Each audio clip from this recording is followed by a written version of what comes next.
It is now just a couple of minutes past time to start our public hearing on the fiscal year 2022-2023 tax levies. I will now call the public hearing to order and give the purpose and read the hearing. The Dickinson County Board of Supervisors will hold a public hearing on Tuesday, March the 22nd, 2022 at 5:45 p.m. at the Dickinson Center for Education and Research on the second floor conference room in Clintwood to receive public comment regarding the proposed 2022-2023 fiscal year tax rate. Our tax rate for real estate is 60 cents, which is zero of an increase from our 21-22. Mobile homes is the same rate at 60 cents. At no increase from the 21-22. Our merchant's capital is $10.50, which is also no increase. The personal property is $1.85 per $100 at 100% of assessed value. Machinery and tool tax is $1.85 per $100 at 100% of assessed value.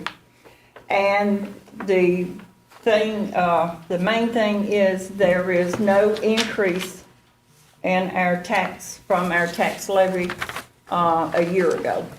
And we will open the floor for any comment from anyone that may be in the audience, or if you're listening and you would like to call, our number is 276-333-0357. Each person via phone or in person has a 3-minute limit for speaking.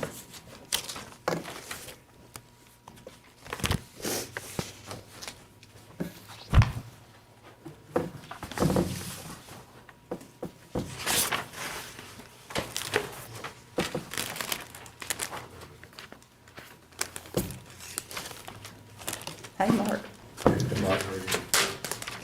Stopped by this diner on the way. Somebody broke into it. There wasn't anybody there. Find a missing rug? They was trying to get a meal. I reckon Mark took the rug, did we? Yeah, I know.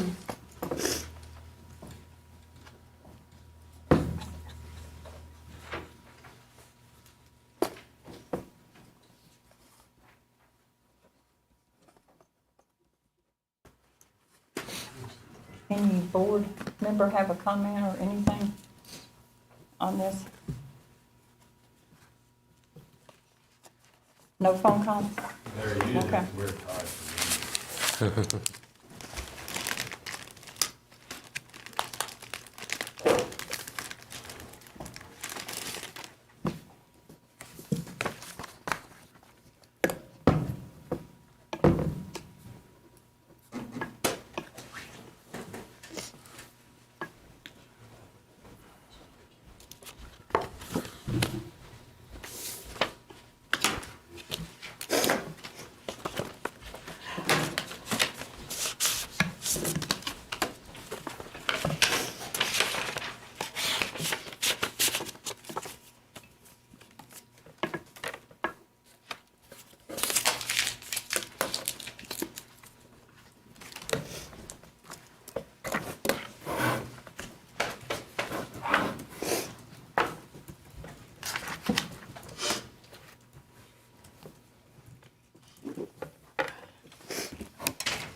Every time I come in here, my nose starts running. What is this? Said y'all put the desk on this side so we can't get that close to you. Used in various ways in here. You got long legs, I can do those desk cuts. I got long legs? No, I do. Yeah. You could probably jump over. I can step it.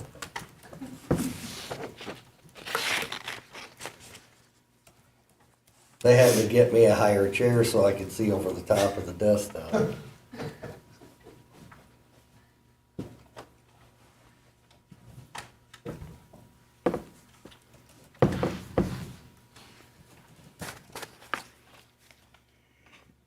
No phone calls through yet? Okay. And no comment. Do we want to give a little I'll bit make more a time? motion, or- we close the public hearing.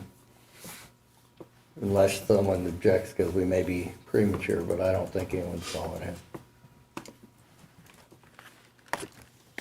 And do I hear a second for that? Second. Okay, we have a moving second to close our public hearing. All in favor, please say aye. Aye. And we still have about 5-6 minutes, and then we will start our regular meeting at 6 o'clock.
Yeah.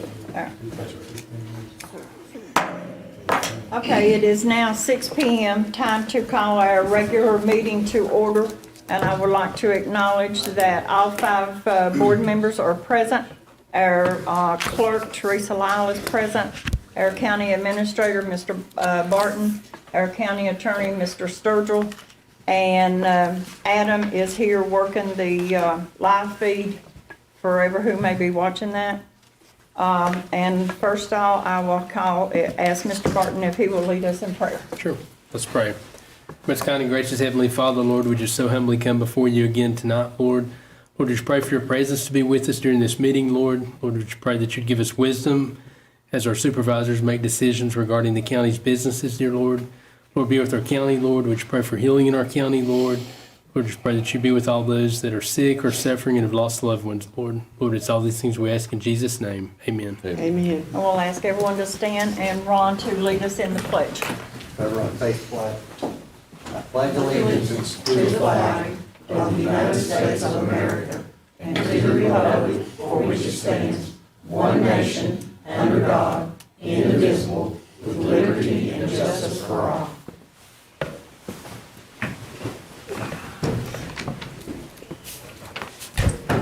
Okay, our third order of business is the adoption of our minutes from our public hearing on February the 22nd and our regular meeting on the 22nd of 2022.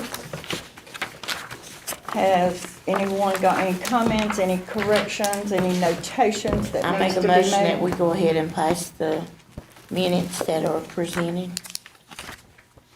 Okay, and I need a second as well. I'll second it.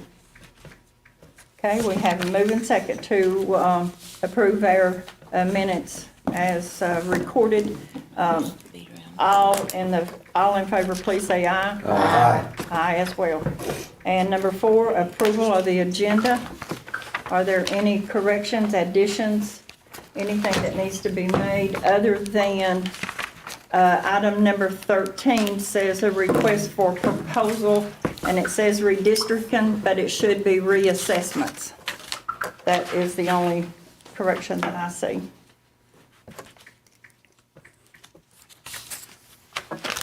Hearing none, then I will entertain a motion to approve our agenda. I'll make that motion, Madam Chair. Okay, and a second. Second. I have a move and second to approve the agenda as it is listed. All in favor, use the way of voting aye. Aye. Aye as well. Number 5 is our county administrator's report. Mr. Barton. Thank you, Madam Chair. Our county administrator report for the month of February, general county fund, we have revenue of $1,804,199 with expenditures of $1,732,286. Year-to-date general county fund, revenue is $18,038,111 with expenditures at $18,486,340. Moving on to the local coal and gas road improvement fund. For the month of February, we had revenue of $621,870. Expenditures were $378,349. Year-to-date, revenue was $4,535,726 with expenditures of $2,003,984. Looking at the E911 fund for the month of February, revenue $21,082. Expenditures were $81,507. Looking at year-to-date, we had revenue of $595,662 and expenditures of $591,185. Lastly, for our Federal CARES Act fund, for the month of February, we had revenue of $76, no expenditures. Year-to-date revenue, $455,814 with expenditures of $693,977. And I'll answer any questions if anyone has any questions on that report.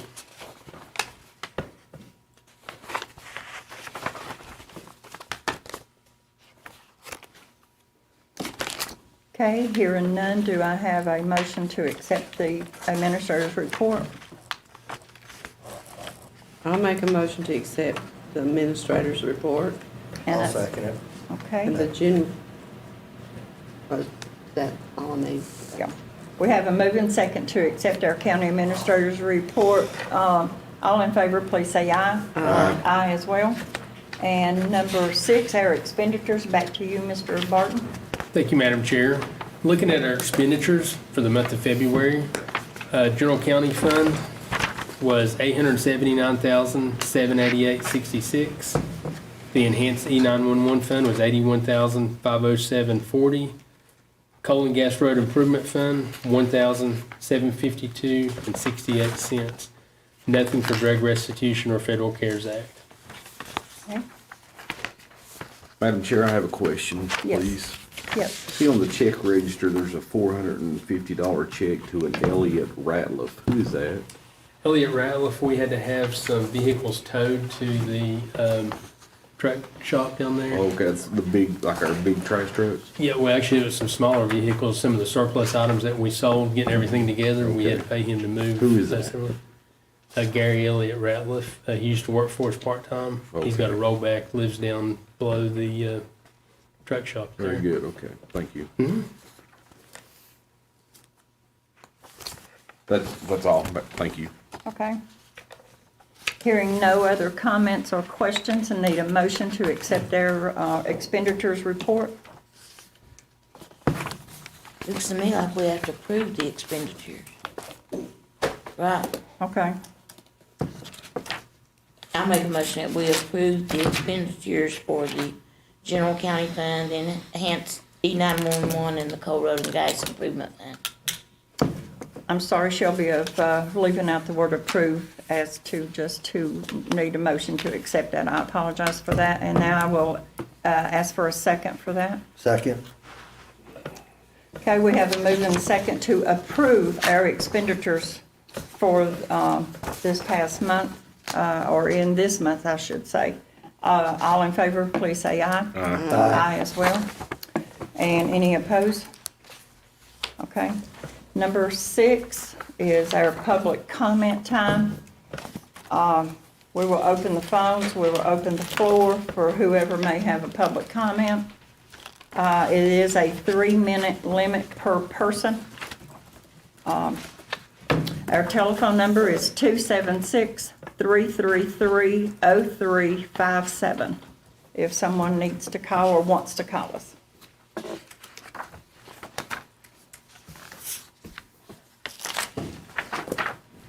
Well, I'll make a little public comment. You forgot roads again. Well, we sort of left roads off, I should say. I guess I probably should have stated that because we don't have no authority with VDOT to make them do any road repair that any of you all bring before us. You can always call them in, call us individually, and we can also try to report it, but that is one reason that it was suggested a month or so ago to remove that from the agenda. Okay. You can make your comment at Yeah. public comment if you I want just to, right or went on there. Oh, okay. Yeah, you can still comment if you have something to say, and, you know, in your area or wherever. May I? Yes. I'll start the stopwatch too, so I can keep going. First of all, supervisors, I apologize if anything was taken as a personal for anything that I have said online. I guess, first of all, you probably need to state your name. My name is Joseph Boyd. Okay, thank you. I'm from Sand Lake District. Okay.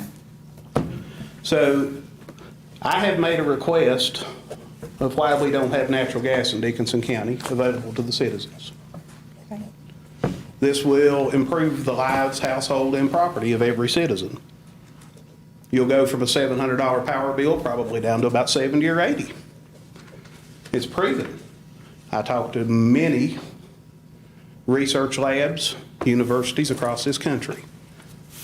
Our Virginia cost per whatever unit of measurement's about 12 cents.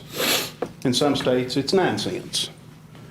It still works out if I was to translate all of my heat energy from my electricity at my property from $3,600 a year down to $1,200 a year. $2,400 savings. I've got the BTUs and the thermals and the pounds and the gallons if you want to see them.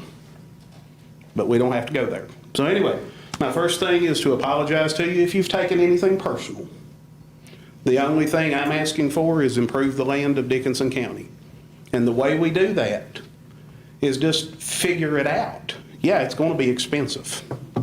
State law was passed to allow public service authorities to place the infrastructure like they do the water and sewer, and then you turn around and lease it to the natural gas company.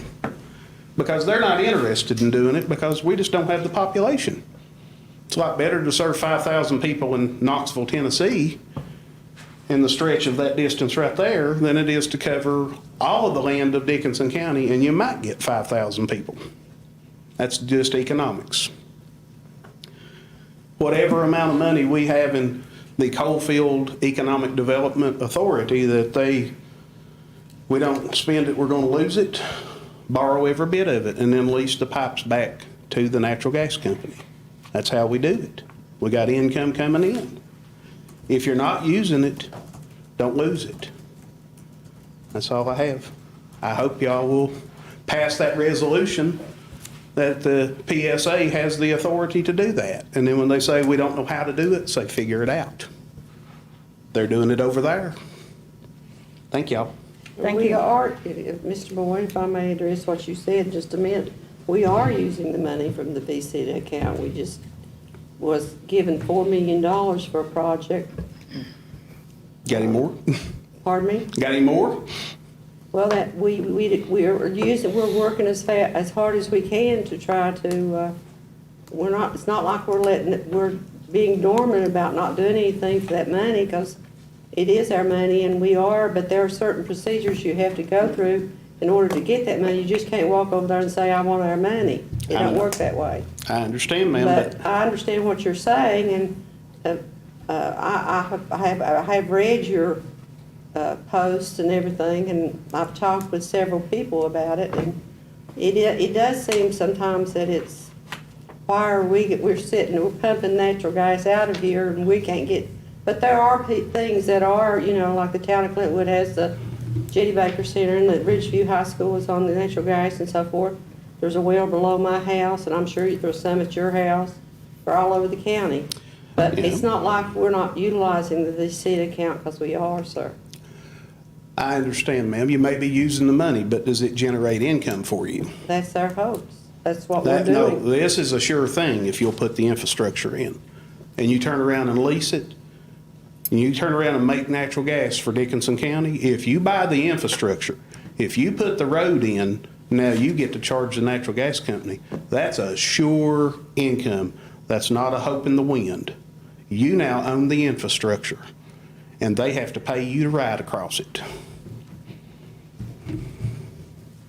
How do you propose for an individual to, like at my home, I have a heat pump.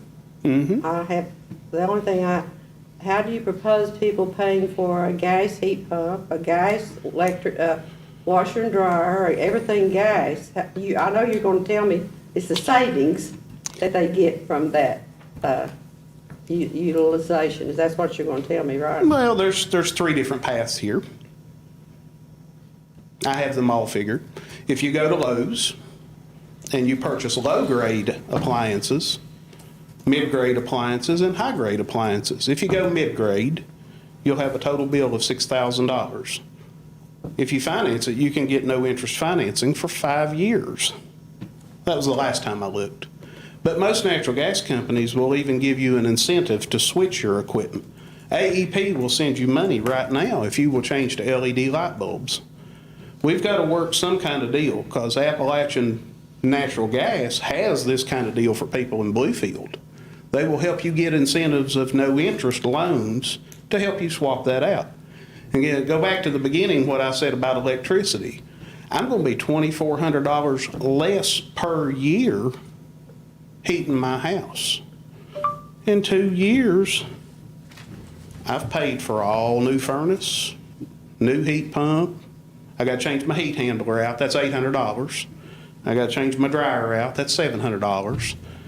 I got to change my stove out. I like to cook nice food and sear a nice steak. My stove's going to cost $4,000. I went over the edge there because I got to put an exhaust vent in. So I went a little crazy there.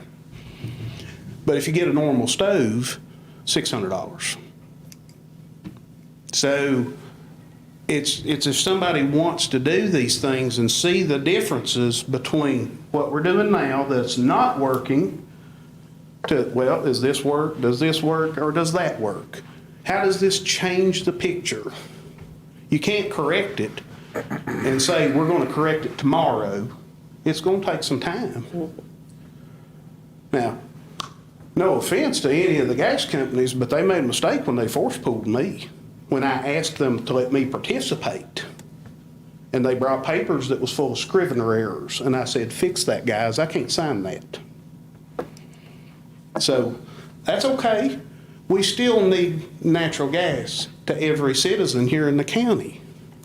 That's logic. They sell it somewhere else, but they don't want to do it, that's okay. So I'm asking us, let's put the highway in so they can do it. Because they don't want to build it. So we got to build it. We have to build it, and we can. The state law says we can. It's going to take some figuring. It's not going to be easy. You might not be able to get all 5,000 households in Dickinson County tomorrow. But you don't have to run one pipe all over Dickinson County, because I've already had 3 other PhDs tell me you can smart meter that stuff. You can down convert it. You don't have to run one pipe all over the county. Madam Chair, may I ask a question? Yes. Since we sort of opened this door here of dialogue during public comment. So may I pose a hypothetical to you? Yes, sir. Since I know you've Please. dealt with this as a property owner in the town of Hayside. So if I'm Dickinson County and I want to run a pipe through your yard to get to 4 other houses, how much are you going to charge me to run the pipe through your yard?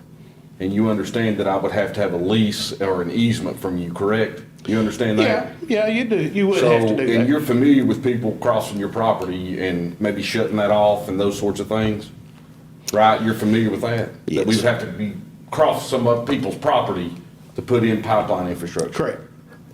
So how do you suppose that we do that over a 360 mile square mile county when Joe Boyd, when we come to run the easement and ask for the easement and run the pipeline across your property, and you say, no, boys, I want $100,000 a month if you're gonna run this pipe across my property.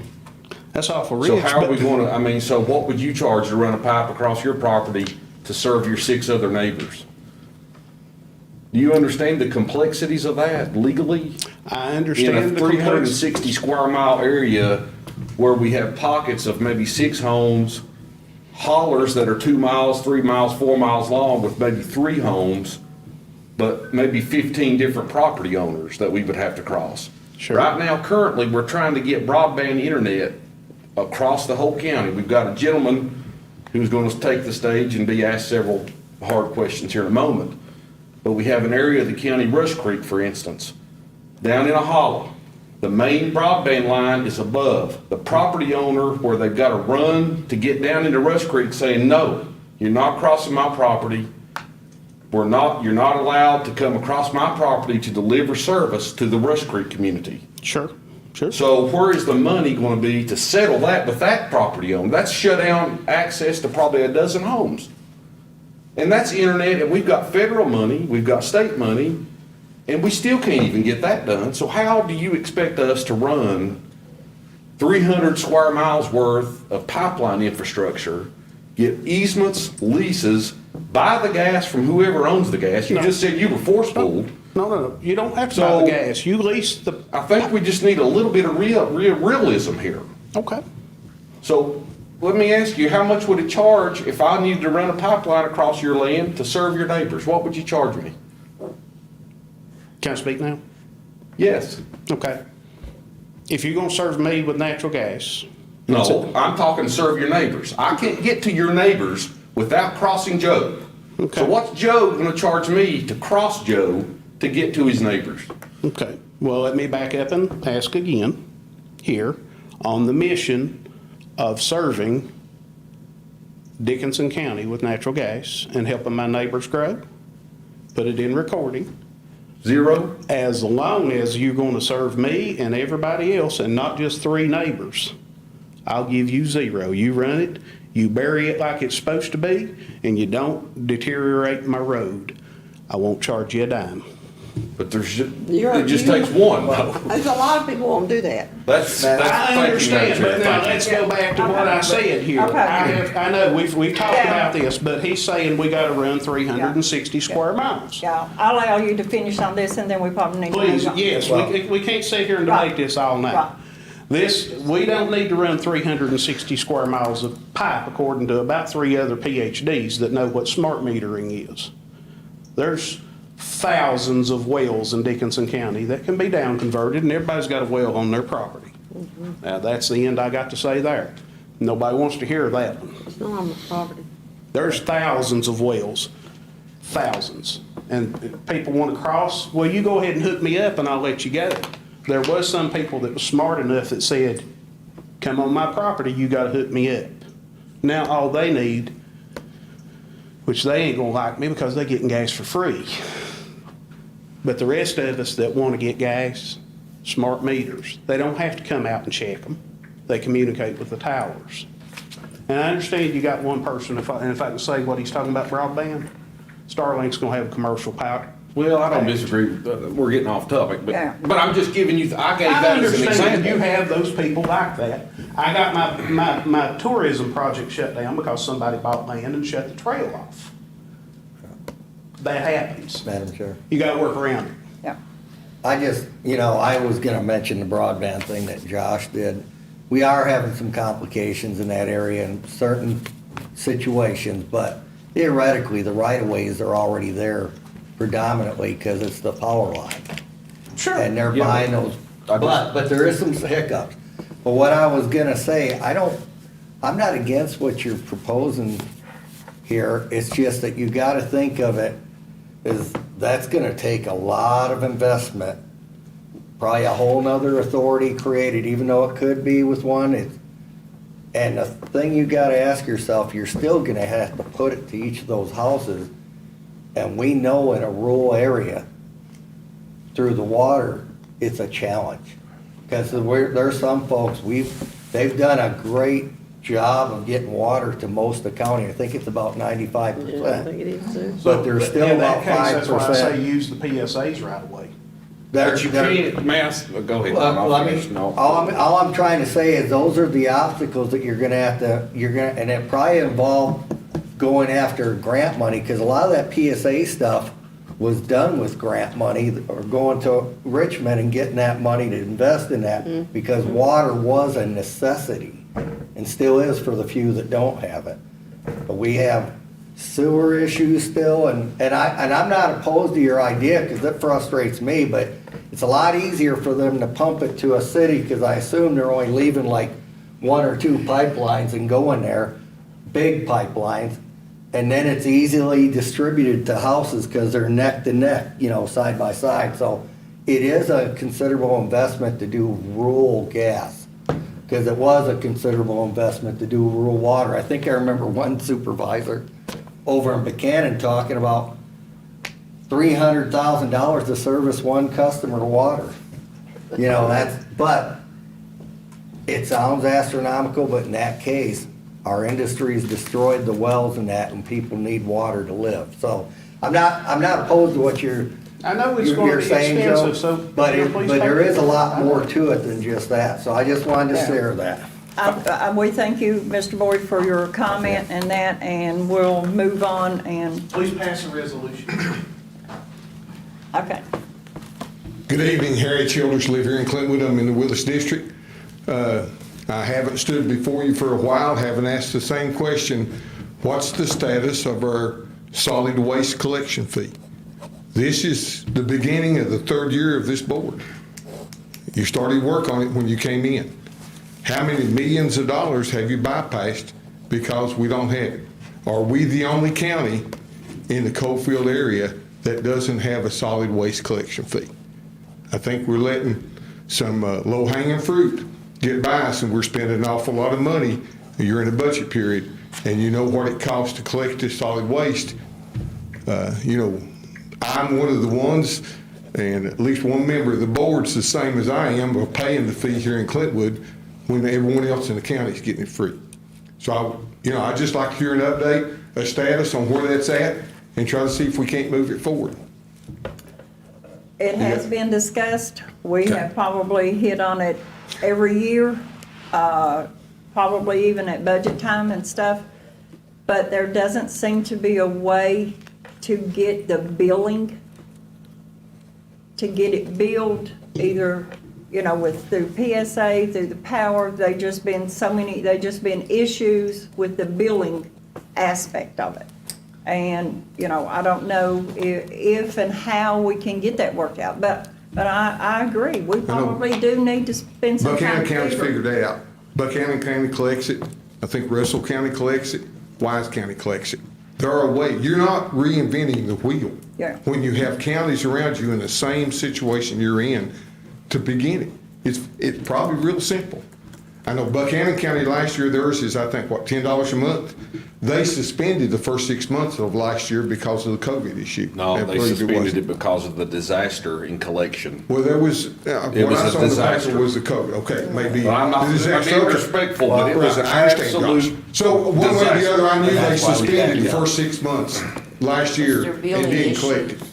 And their bill is, I think they've set a fee of $10 a month. Yeah. But it's something we've got out there. We're spending money that we should be collecting money to do.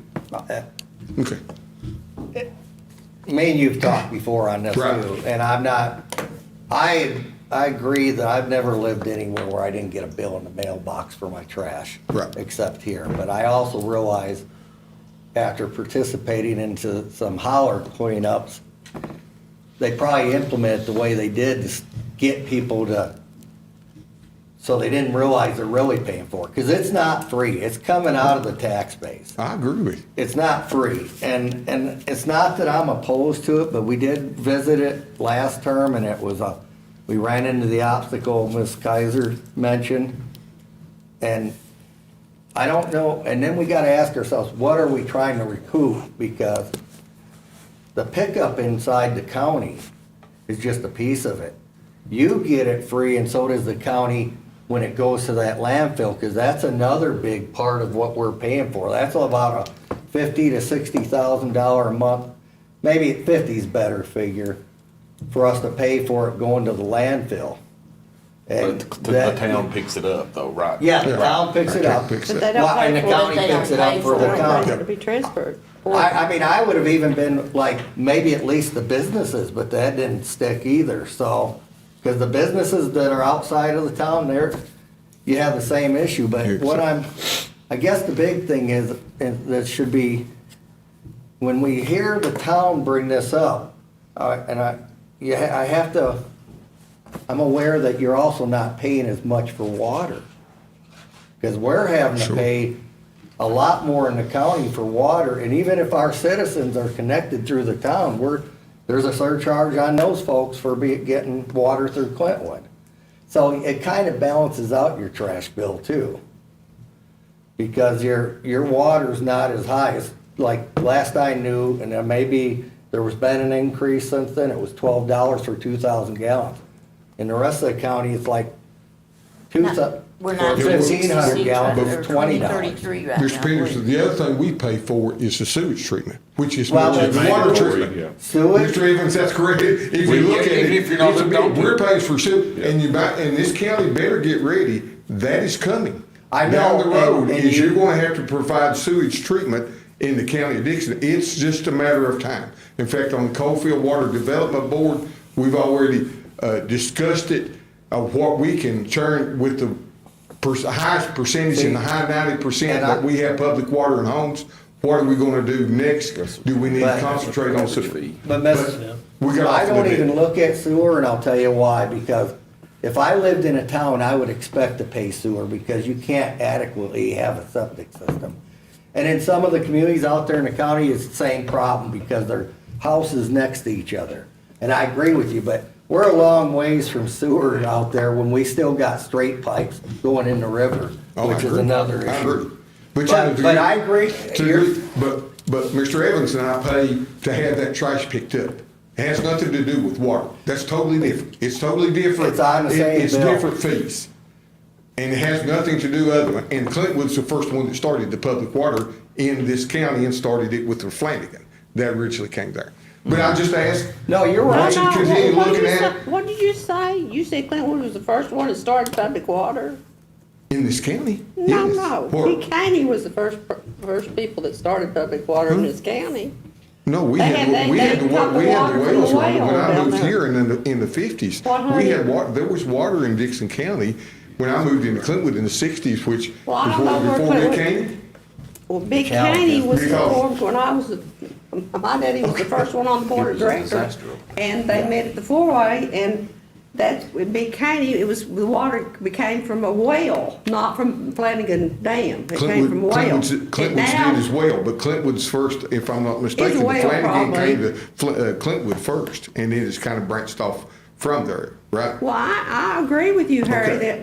that we should be paying a fee, but Ron's got a point. If people want to have, we have to think about, I think the county looks the cleanest it's looked in years for litter. But we have to think about the fact that if people want to pay a fee, they may go up and holler and throw their trash over the hill instead of paying a fee. You know, you got that problem too, right, Ron? And You I saw- just now remembered what that we got a letter in our box, each got a box, talking about the litter from Hayside to the breaks.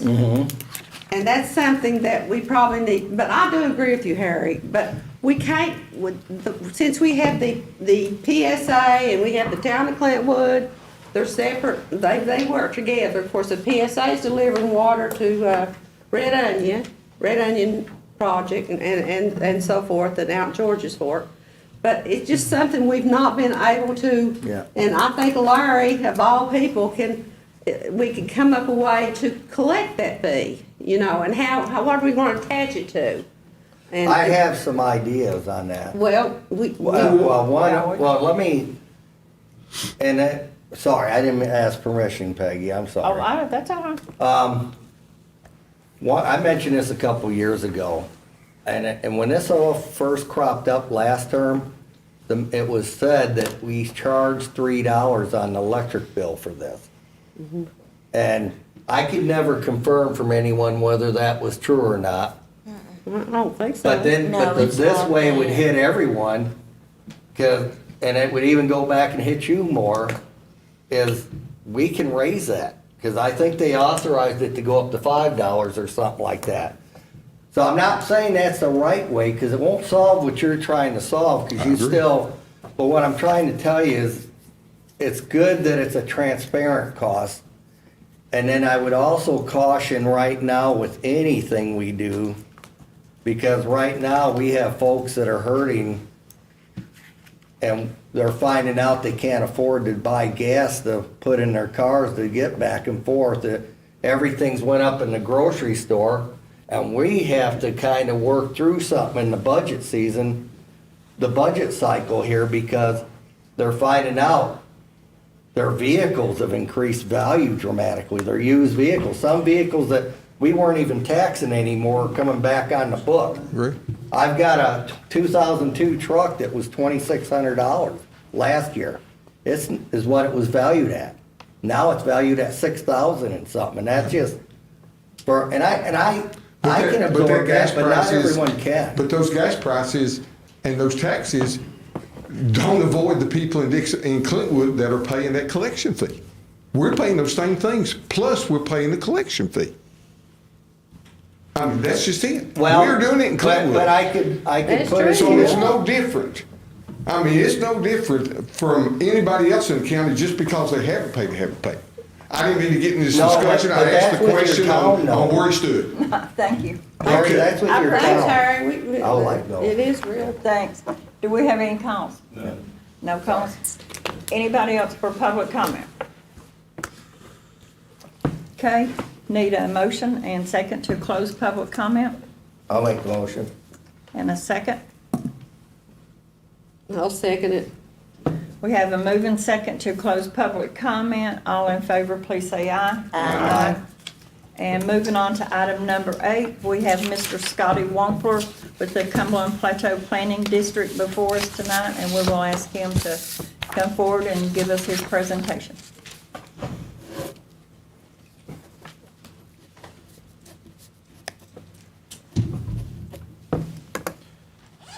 Good evening, folks. I don't think I've had the pleasure of being in a room with most of you all since my role changed recently, so it's good to be here. And I was asked to be here to offer an update on our activities specific to Dickinson County over the last little while. Of course, as you know, the projects that we typically deal in are not overnight projects. They do take some time, so the status updates here that I have compiled for you really take into account projects that have been ongoing and are in the process of getting underway over the last 2 fiscal years or so. Most of you all are familiar, I think, with most of these projects, probably all of these projects. But just as a little recap, and feel free to ask questions at any time. I'll start with just some pretty well-known infrastructure projects that are underway. Of course, the Red Onion Site Development Infrastructure Project. We are managing ARC funds for that project to the tune of $500,000. Of course, that includes water, sewer, natural gas, site development for several acres there at, of course, as you know, is your most important industrial property that's being developed. And I know you have, of course, the recent announcement with the rehab facility that's planned there as well. So that's good news. Those funds that we are managing on your behalf through ARC leverage a total project of approximately $2.5 million. Of course, there are other funds in that project, as there are in most projects that we deal in. You have funds in that project from VCTA, AML pilot funds, and so on and so forth. Madam Chair, may I? Yes. So just to be clear, I mean, Cumberland Plateau, you're holding the money as an escrow, basically. You're all not doing anything, right? I mean, you're not getting procurement for natural gas, or you're not getting procurement for sewer. You're just, like you said, managing the funds, I think is the word you used. So you're holding the money, like an escrow agent. We are assisting you in getting those funds, Mr. Evans, under contract. Okay, so what specifically have you done with those funds for the Red Onion site? Mr. Evans, I'm sorry, I don't have those exact answers for you tonight. So wouldn't it be, I mean, I pretty much know the answer, nothing, No, right? I mean, well, that's not true. And name one thing that's been done with the Red Onion. If I may, of course. Well, you said to interrupt you with questions, so I'm asking just specifically, all that sounds great, which is typically kind of what we get. It all sounds nice and fluffy and bunny rabbits, but nothing really has been done, right? I mean, what has been done just on this piece you just talked about? Right now, according to our senior planner, who is Miss Debbie Milton at our office, I don't know if you've had the opportunity to meet Debbie in the past. The status of that project, I believe, Mr. Evans, is the environmental assessment that we are performing for the project is being finalized. Who is doing that? We are. You all do environmental assessments? That's correct. Okay. I didn't know, so you all have yourself, Ms. Milton, and I guess you're hiring for your other position, right? I'm sorry? Have you hired anybody to fill the position that you had before you took over as director? No, it was a grant fund, and it ran Okay, so out, there's it runs you. out in June. There's you and who else? We have another planner on staff, Mr. Charlie Perkins. Because I didn't know that you had the ability to do an environmental assessment. I didn't know that. That's correct. Okay, And we are Mr. Wampler, don't you guys write the grant too, or help write it? Well, of course, Mr. Peters. I So interpreted that's part of Mr. what they Evans' did, question and then they as, manage it. You all wrote the ARC grant? that's correct. Okay. There So are- how much money of the 500,000 has been spent? I don't believe any dollars have been spent to this So, point. like I said. It's in the process of getting under So contract. nothing's been done, and that was awarded, what, 2 years ago? Well, Mr. Evans, these projects are, it's a process. If I may, and I'm asking very direct questions. So 0 of the money's been spent, yes or no? Of the ARC funds, I do not believe Okay. they have been So spent. then how has To speak- anything been done then, if 0 of the dollars have been spent? I cannot speak for the other funds that are involved in that specific project. If I may add, sometimes on these Mr. Evans, they're required to exhaust certain funds first before they go into the other funds. So we bounced around here, okay, so just where the rubber meets the road, you yourself personally have begun on 2-year-old monies in environmental assessment, correct?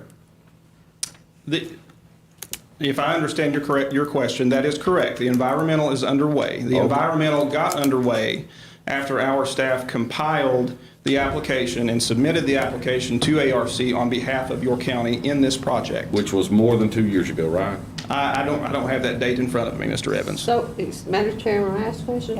Where is the $500,000? It's with ARC. What do you mean, is it in a bank? Where is it? Those funds just, for example, and I'll jump to the active Virginia Telecommunications Initiative funds, the VODI funds. Well, that's what I'm most interested in. We got off track. I have no doubt of that, Mr. Evans, and I'm sure we'll get to that. But most of these grants, Ms. Sluss, operate on a drawdown system. I know, of course, when you see in a ribbon cutting photo, one of the large cardboard checks, I think we all wish that those could be cashed, directly, but it just doesn't work that way, And those funds are held with the awarding agency, and when it comes time to submit invoices, for instance, on broadband work for a VODI project, the invoices are submitted. We request a drawdown from the awarding agency. In that case, it would be the Virginia Department of Housing and Community Development, DHCD. And those funds at that point flow from one place to the other place. So you have access to that much money, right? That's correct. Okay, the $2.5 million Drawdown. you were talking about, what was that for now? It's for infrastructure work and site development work. Infrastructure, what kind of infrastructure? At Red Onion. Water, sewer, natural gas, site development. I believe a total of about 30 acres at Red Onion. So that's a drawdown fund too? And that, 2.5 million? yes, but again, we are project managing on your behalf, the ARC portion of that overall package of funding, not the entire 2.5 million. There's a large award from VCETA in that project as well, in addition to AML pilot monies that benefits that project. Thank you, Scotty. And of course, that is in conjunction with the Dickinson County IDA. Any other questions there? Okay. A couple projects with the Dickinson County PSA, the Edwards Ridge Water Line Replacement Project and the Low Gap Water Line Replacement Project. Also, we're managing ARC funds in both of those projects as well at Edwards Ridge. That's a total of $267,000. And at Low Gap, $429,000. Again, both of those projects are larger in total scope. At Edwards Ridge, I believe the total is approximately $780,000. There's some VDH money in that project as well as Coalfield Water Development Fund. And at Low Gap, that is actually phase 2 of that work. At Low Gap, there's Southwest Virginia Water and Wastewater Fund monies in that project as well. Also with the Dickinson County PSA, Southwest Water and Wastewater Funds, phases 1 and 2 of that combined, $165,000. Again, that was a sewer line development project there at the Kiwanis Park property. Hayside Trail Center project is still in development as well. There's ARC funds that we are managing and helping to get under contract there as well. That total is $788,000. Madam Chair, may I? Please. Yes. On the water projects you're referencing, because I understand Yes, sir. that some of our members have discussed how important that is and your all's role in that. So if I'm on, or I'm the PSA director, I'm the town of Clintwood utility manager, Sure. and I want to expand water in an area of my service area. Does Cumberland, I mean, you all, we're not, they don't apply to you for the monies. No. My understanding is, and I'll finish, and you certainly correct me if I'm wrong. The funding sources, you are basically a flow-through to the utility provider. Is that accurate or no? In some cases, yes. In some cases, kind of. I guess, and and Mr. so, I understand that answer. I'm sorry, I want to let you talk, and I don't mean to interrupt you, but It's I'm trying to quite get right. to a point. What I guess I'm saying is, couldn't our entities apply for those monies with or without you? I mean, isn't that accurate, that some of these pools of money for water or wastewater, I know it sounds good, and you say 780,000 for this or 480,000 for that. I mean, it's not, our PSA makes a lot of those applications, and it just so happens that those sources of money, you all have to sort of do a pass-through, and that's just called bureaucracy. And then I'll let you talk, and that's at least my understanding of some of that. Well, let me add to that. There have been years in past where there's more requirements than there are money. And that gets fleshed out at Cumberland Plateau to decide priorities based on number of households and stuff like that. And if I say something out of context, correct me, Scott. Well, I'm gonna be quiet, Scotty. But then, that said, here recently, we haven't had to have those discussions because there's been more money than there's requirements. In most cases, Mr. Evans, specifically to your prior question, that pass-through is not necessarily in place. That would be in place if we serve as the applicant for a project, which sometimes we are asked to be the applicant for a specific project. In many cases, I would dare say most cases, actually we are not the applicant for the project. Right. The localities such as your PSA or your IDA will lean on our technical expertise in grant writing and having those built-in relationships already in place with US EDA and with ARC and other funders who we are familiar with and work with on a week-to-week, month-to-month basis. So if your PSA, just in theory, and for instance, has a specific project that it is interested in pursuing, and for one reason or another, just because of a lack of technical expertise, lack of staff capacity, they don't feel they can handle that, they will often turn to us and say, hey, can you help us write this grant? Can you help us get this grant submitted? Can you help us get under contract with that with this project, complete an environmental that we may or may not know how to do in the first place? And to be fair to you, we probably need to do more of that with you all. We welcome it. Well, and I was gonna mention. I mean, that's all I'm gonna say. Well, we probably need to utilize you more, frankly. One thing I was gonna mention too, Josh, is I don't think in the time I've been on there, I've ever seen Clintwood come in with a requirement for that kind of money. It's always been the PSA, the county PSA.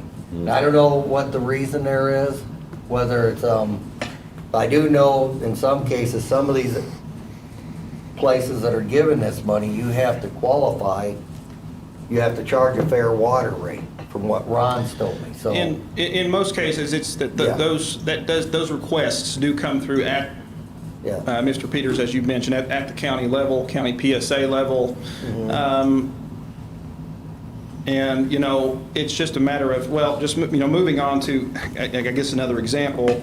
Next on my list, you've got the Sandy Ridge Volunteer Fire Department. Mr. Evans, you mentioned, maybe needing to, other groups, needing to look to us for certain projects. We recently submitted a FEMA application on behalf of Sandy Ridge Volunteer Fire Department. That request was for $100,000 for new PPE equipment, 15 self-contained breathing apparatus firefighting packs. And, when you have a group of volunteer firefighters who are so vital to any community, as all of our local squads are, many of them have full-time jobs outside of that department. They might be retired and have never looked at a federal grant opportunity before. And that's when they turn to our organization for that technical assistance and for that help in getting that project submitted. Madam Chairman, may I ask a question? Scotty, you mentioned the fire department. Would it be a good idea, I know Clintwood Fire Department and Rescue Squad is in need of a new building. Could they go through you to make an application to? A new building? Yes. Well, I guess two things, Ms. Sluss. That's number one, that's a bit of a horse of a different color than PPE equipment, applying for PPE equipment. You know, you're talking about I can only assume a fairly costly construction project. Yes, so yes. it's you know, that's a bit of a different conversation. But, you know, short answer is certainly. I mean, we would engage with them and look for any sources that might be out there for that particular kind of project. Now, those sources for those types of projects are going to be fewer and far between.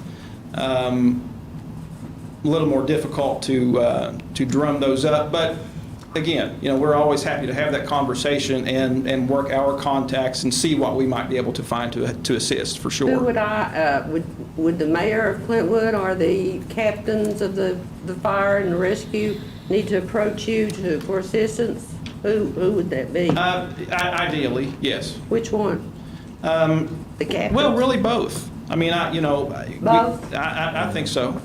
Yeah. I mean, you know, you want that collaboration. You know, you want, you know, your town and your volunteers and your chief, if it's a paid chief, to both be involved and be bought into that process. You know, kind of a stretch of an example, but, you know, when we work on a downtown revitalization project for any of our towns, that kind of collaboration is key. You know, when you talk to these funders, such as DHCD, in a project such as that, that's really one of the key things that they want to see. You know, folks working together on these projects. So you could assist them in searching for grants? Well, absolutely. You know, it's a little bit out of the wheelhouse of what we normally deal with, that particular type of project, but, you know, we have a lot of contacts in that realm, and I think it's certainly... Well, another question I have is, there's a couple places that within the Clintwood district, and I think there's one of them in the Wills district, that the town of Clintwood provides water, but they have trouble getting grants, like Baker Ridge, for instance. They need to replace their 3-inch with 4-inch water because they don't have any fire hydrants out there. Okay. I've heard this, that, you know, that they keep the water bill so low in Clintwood. They cannot apply for rural development grants. Yes. Yeah. Again, sort of same answer. We can certainly take a look at it. You know, that would ideally need to be in conjunction with the county PSA. I will tell you that water line and basic infrastructure replacement projects are not generally viewed as favorably to funding sources This as Edwards Ridge, new. is that replacement line? That It's is. replacement of the old cane, big cane. It sure is. Well, I mean, it was probably a And so that- 3-inch line, and you that's- replaced it with a 4-inch line, That is an example of But we the, don't own the water, PSA doesn't own the water out Baker Ridge. The town of Clintwood owns. do they not, Ms. Willis? I was not aware of that. Yeah, but the town of But, Clintwood I owns. mean, in short, Ms. Sluss, in any situation like that, yes, certainly, we can come to the table and have a conversation. I'm not going to stand up here and promise you there will be an answer, I'm sorry, I don't. but we will. I'm just asking for Absolutely. some We would always have that conversation. information and help with that. Yes. With that. And we welcome it. Okay, thank you. Madam I Chair, I'd appreciate like that. Scott. to say something to Okay. Rhonda. Hey, Rhonda, I think you mentioned fire hydrants. Did you say that? Yeah, they don't have any fire hydrants. Now, that takes a 6-inch line. I just wanted you to know that. A And 6-inch, okay. I thought And 4-inch would typically, do it. what we run into problems with, and this comes from the county PSA, is the fire hydrant business. They get into problems where they have to open the valves and let the water run out on the ground because there's not enough usage in that Well, water. there's a valve there's a fire hydrant at my house, and then there's Yeah. a blowout right below Yeah. it, where they blow out the lines. Because it sits, it's not being utilized fast enough That's and right, it we builds don't, gas up, but but. they did, the PSA did that. They have to do it. They replaced the water lines with That's all I a have. 6-inch line. Excuse Okay, me for saying continue. that. Go ahead. Yeah. Continue. Sorry. Absolutely. Just to run through a few additional projects, hopefully most of you are familiar with our CPROP grant program, which is funded through revenues generated by the broadband system, which again is another reason why it's important to continue to expand that system.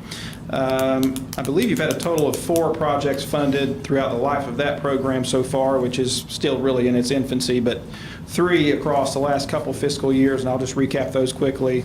The Clinchco Tiny Business Village Feasibility Study was funded through that program at $25,000. Hayside Riverfront Trail project, which is that's still I think the town is still dealing with that, looking at it, trying to get it off the ground. That was funded at a level of $200,000. That also leveraged more than $1 million total in that entire project. There are additional funds in that as well, Tobacco Commission, DCR, and 1 or 2 others. Clintonwood Campground, the property that intends to repurpose the former high school property there, was awarded $50,000 through that program as well. Of course, we are a planning agency. We do other than grant writing, grant management, project management, we do traditional planning projects as well, strategical plans. We did recently complete what we call the Cumberland Plateau Roadmap to Economic Resiliency Strategic Plan. That grew out of the COVID pandemic situation. We were able to bring on a quality consultant that took a look at the business resiliency climate within our 4-county region. Of course, the 2 members of your board who serve on our executive board, Mr. Peters, Mr. Willis, already have a copy of that, as do Mr. Barton and your economic development team as well. I did bring 3 extra copies for the other board members, Mr. Evans, Ms. Kaiser, and Ms. Sluss, who may not have seen that already. I'll separate those on the table here, and please take one and peruse it. It's a rather large document, but a lot of good information in there. And we did work with a number of your businesses within the county throughout that process. It took several months to complete. Serco, Thunder River Campground, Breaks Park, several others. Of course, we had really good participation from Mr. Barton. I'm pretty sure Mr. Barton was the only county administrator who sat in on every single stakeholder feedback meeting that we had throughout the life of that project. So we really appreciated him doing that. Your tourism director, Ms. Rita Surratt, also played a big role in that as well. Moving on to, of course, broadband. Mr. Evans, feel free to stop me at any time. Scott, if I may, Ms. Kaiser, if I may, an area that I want to hone in on, if we can, is the CAF 2 funding, the Connect America Fund Phase 2 monies that were awarded back in 2019. And I have tried to become as intimately familiar with those details as I possibly can. And I understand at that time Sunset was involved, and I think it was a joint collaboration between Sunset and Cumberland Plateau. And I think at that time, maybe even before 2019, but some of the broadband infrastructure was jointly, and I guess is currently owned jointly between Cumberland Plateau and Point Broadband. And before that, it was Sunset. But it's my understanding that there was, and I may be incorrect on this number, but there was about $26 million in CAF 2 money. Again, that acronym is Connect America Fund Phase 2, for anybody that doesn't know, way back in 2019, and I understand that those monies were given about a 10-year span to be spent and implemented. That's correct. And it's my understanding that, I don't know the specific numbers for Dickinson County, but there were at least estimates for the award I guess the application, the subsequent award for 1,000 or more, and again, that could be a wrong number, but it was a lot, of residential connections through that money. Okay, so first I would like to have an update on the CAF 2 money with as much specific detail as to the number of homes that have been connected with those monies, and those CAF 2 monies wherein money was specifically awarded for Dickinson County.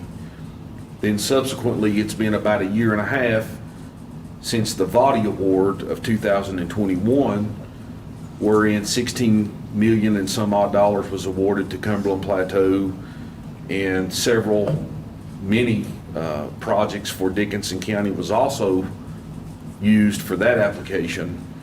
And Scotty, and you know where I'm going with this, and I appreciate you being here. I do sincerely do. I'm not here to grandstand or showboat you, but here we are 3 years in, and there was a significant award with the CAF 2 Connect America Fund Phase 2 money before COVID. So it's not like that broadband was some new thing that was needed in Dickinson County or the coal fields. Then COVID happens, we get another award, and I don't see, and I've never gotten a specific number on residential connections, so that's a lot that I just said. But my first question would be the CAF 2 update. Where are we on connections and money that's been spent from the CAF 2 award from 19? And where are we with connections and service to our citizens from the VOTI money that was awarded more than a year ago? And that's where I'm at. Sure, and that is a big apple to take a bite of. Mr. Well, I understand that. I will do my best. Feel free to stop me and back up if. But I guess, Scott, where I'm at though, question. and I know you know where I'm coming from, but, and because I've sent you the emails and Jim and. Of course. We're desperate. I have communities in my district where people literally, and I'm not exaggerating, have no options. I understand. And they are working and forced to work from home with no internet. So it's either find a new job, quit their job, and they're calling me and emailing me, and we try ourselves to make applications. We try ourselves to get money for Starlink. We try ourselves to do any number of things to assist these families and people. And it's just a constant, well, these monies have gone through Cumberland Plateau. These monies are being held by Cumberland Plateau and Point Broadband, who owns you all jointly own much of the infrastructure, if not all of it. And I can't offer an answer to my citizens, the constituents, the people that pay taxes here in this county. And so I guess maybe I'm taking that frustration out on you, but I don't know where else to go. We've done everything I know to do to try to get connectivity to people in this county, and it's just been like hitting my head on a brick wall. So I'm hoping that you can offer us answers so that I can offer the citizens and taxpayers answers. And that's the whole point of me trying to get you here. And I appreciate you being here, but I would really, really like concrete answers on the CAF 2 money and then the subsequent VOTI award. Sure, Mr. Evans, and again, I'll take these with answer these with as much clarity as I possibly can. Again, if I overlook something that you have just gone over, we need to back up, please just remind me, all right? I guess just to set the table a little bit on this subject, as you alluded to, with the Cumberland Plateau Company being a part owner in that broadband system, the reason for that is that the backbone fiber, well, back up, let me make another point as well. One of our prior executive directors, actually, Mr. Evans, before Mr. Baldwin was in that role, 20 some odd years ago, looked at the infrastructure needs from a big picture point of view, and said to his staff, the future for us to be competitive and to remain competitive in the 21st century is broadband, and we have to start focusing on broadband. And so with that in mind, and that sort of that mission statement laid out to the staff at the time, there was monies obtained. There were monies obtained through several sources. One of those being U.S. Economic Development Administration, and others. I don't want to slight any of the other funders, but I was not involved at that time. But those monies were used to build a backbone network along the primary highways that split our district, okay?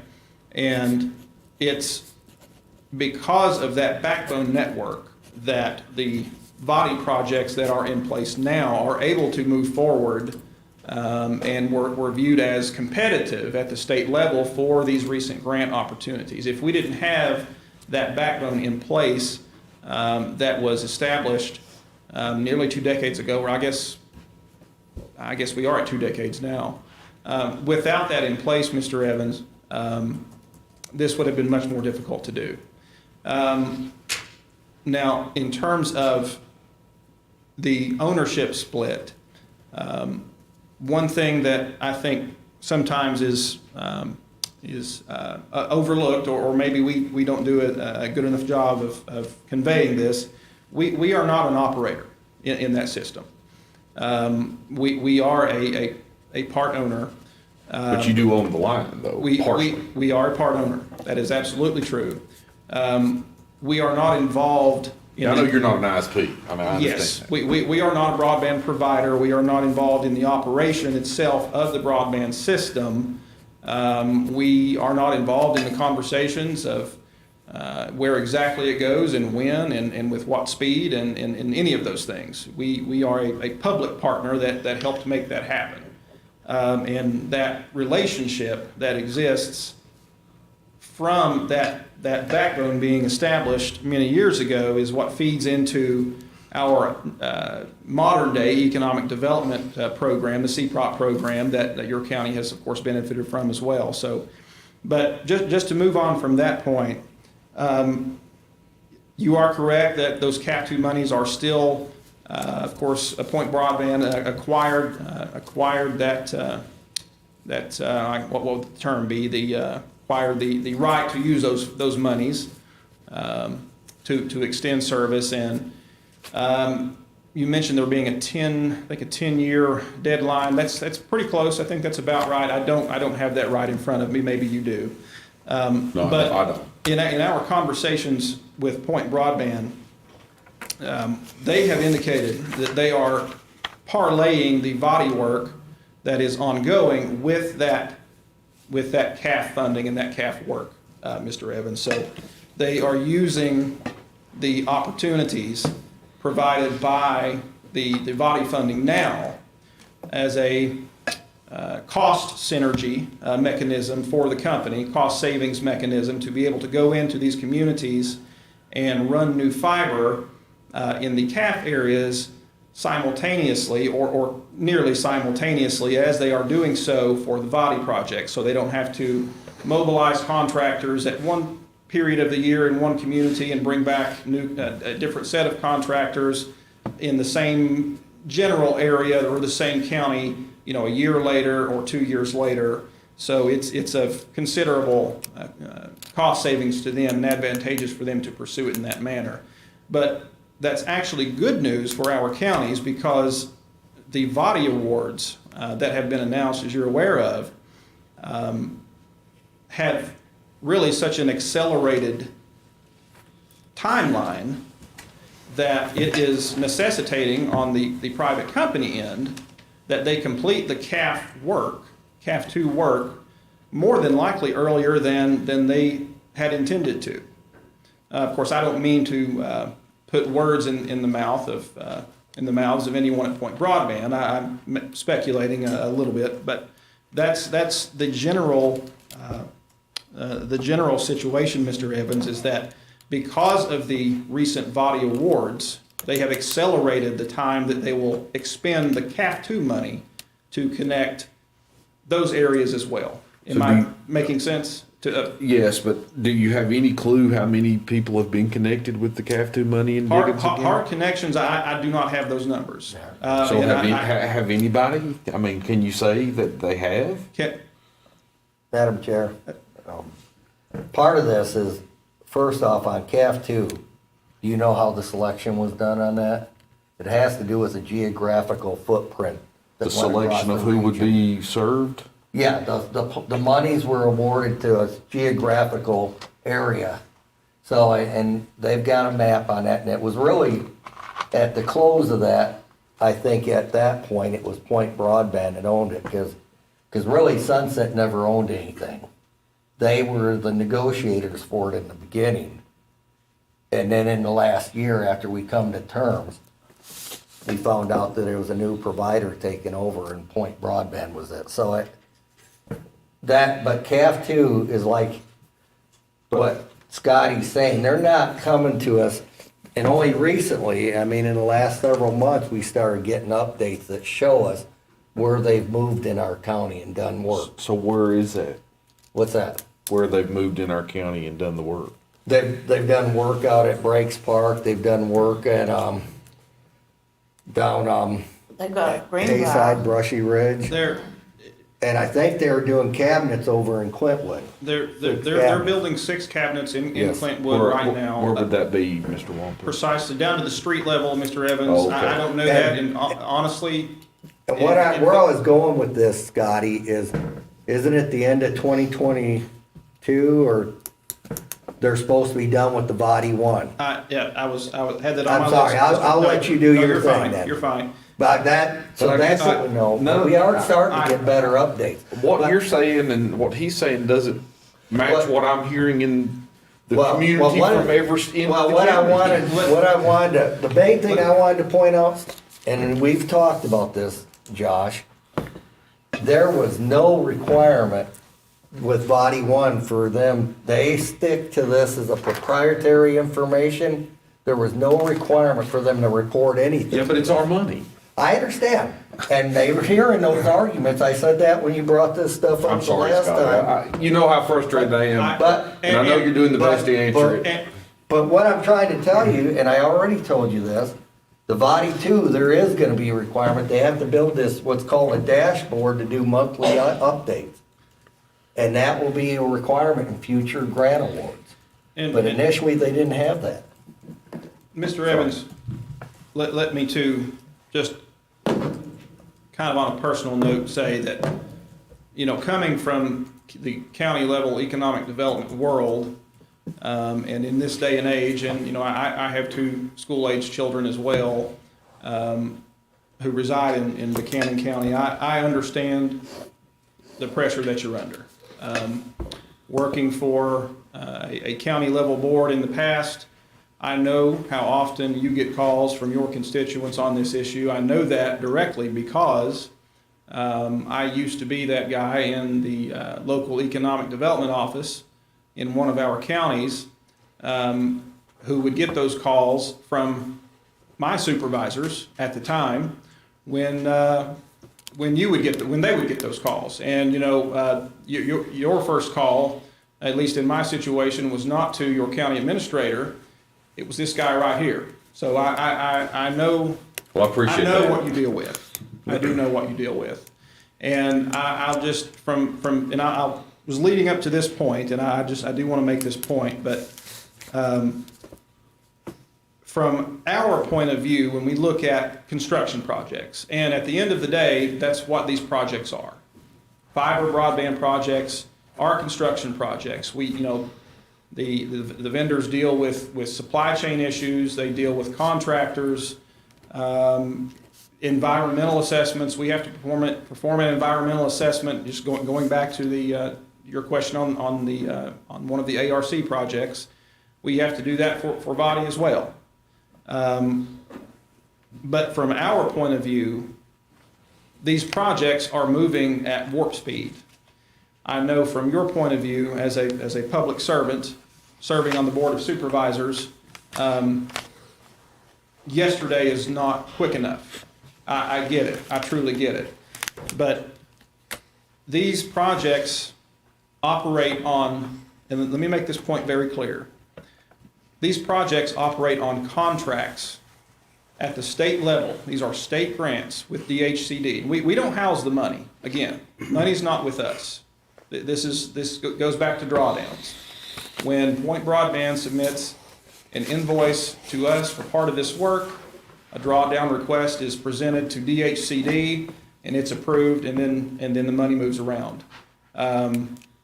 We don't see a dime, and in fact, Mr. Evans and the entire board, there's not a penny of admin money in this project for the planning district. None. That contract, the Vadi 1 contract, for which there are 14,000 passings for the 4-county area, 14,000 passings, of which, and I'm sorry I don't have this number specifically, but Dickinson County does have the most passings of our counties in the first phase, first wave of Vadi. It's more than a fourth of those passings. That contract right now is, it was in place as of last August,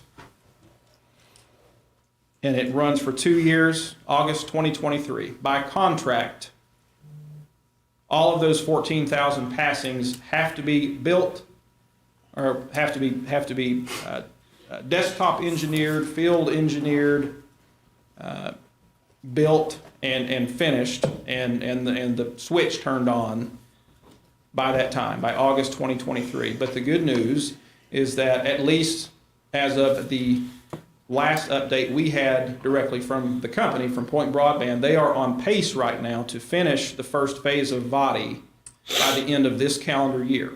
So several months ahead of schedule. Now, Excuse me, just a minute. yes, Ms. Sless. What does passings mean? I'm so sorry.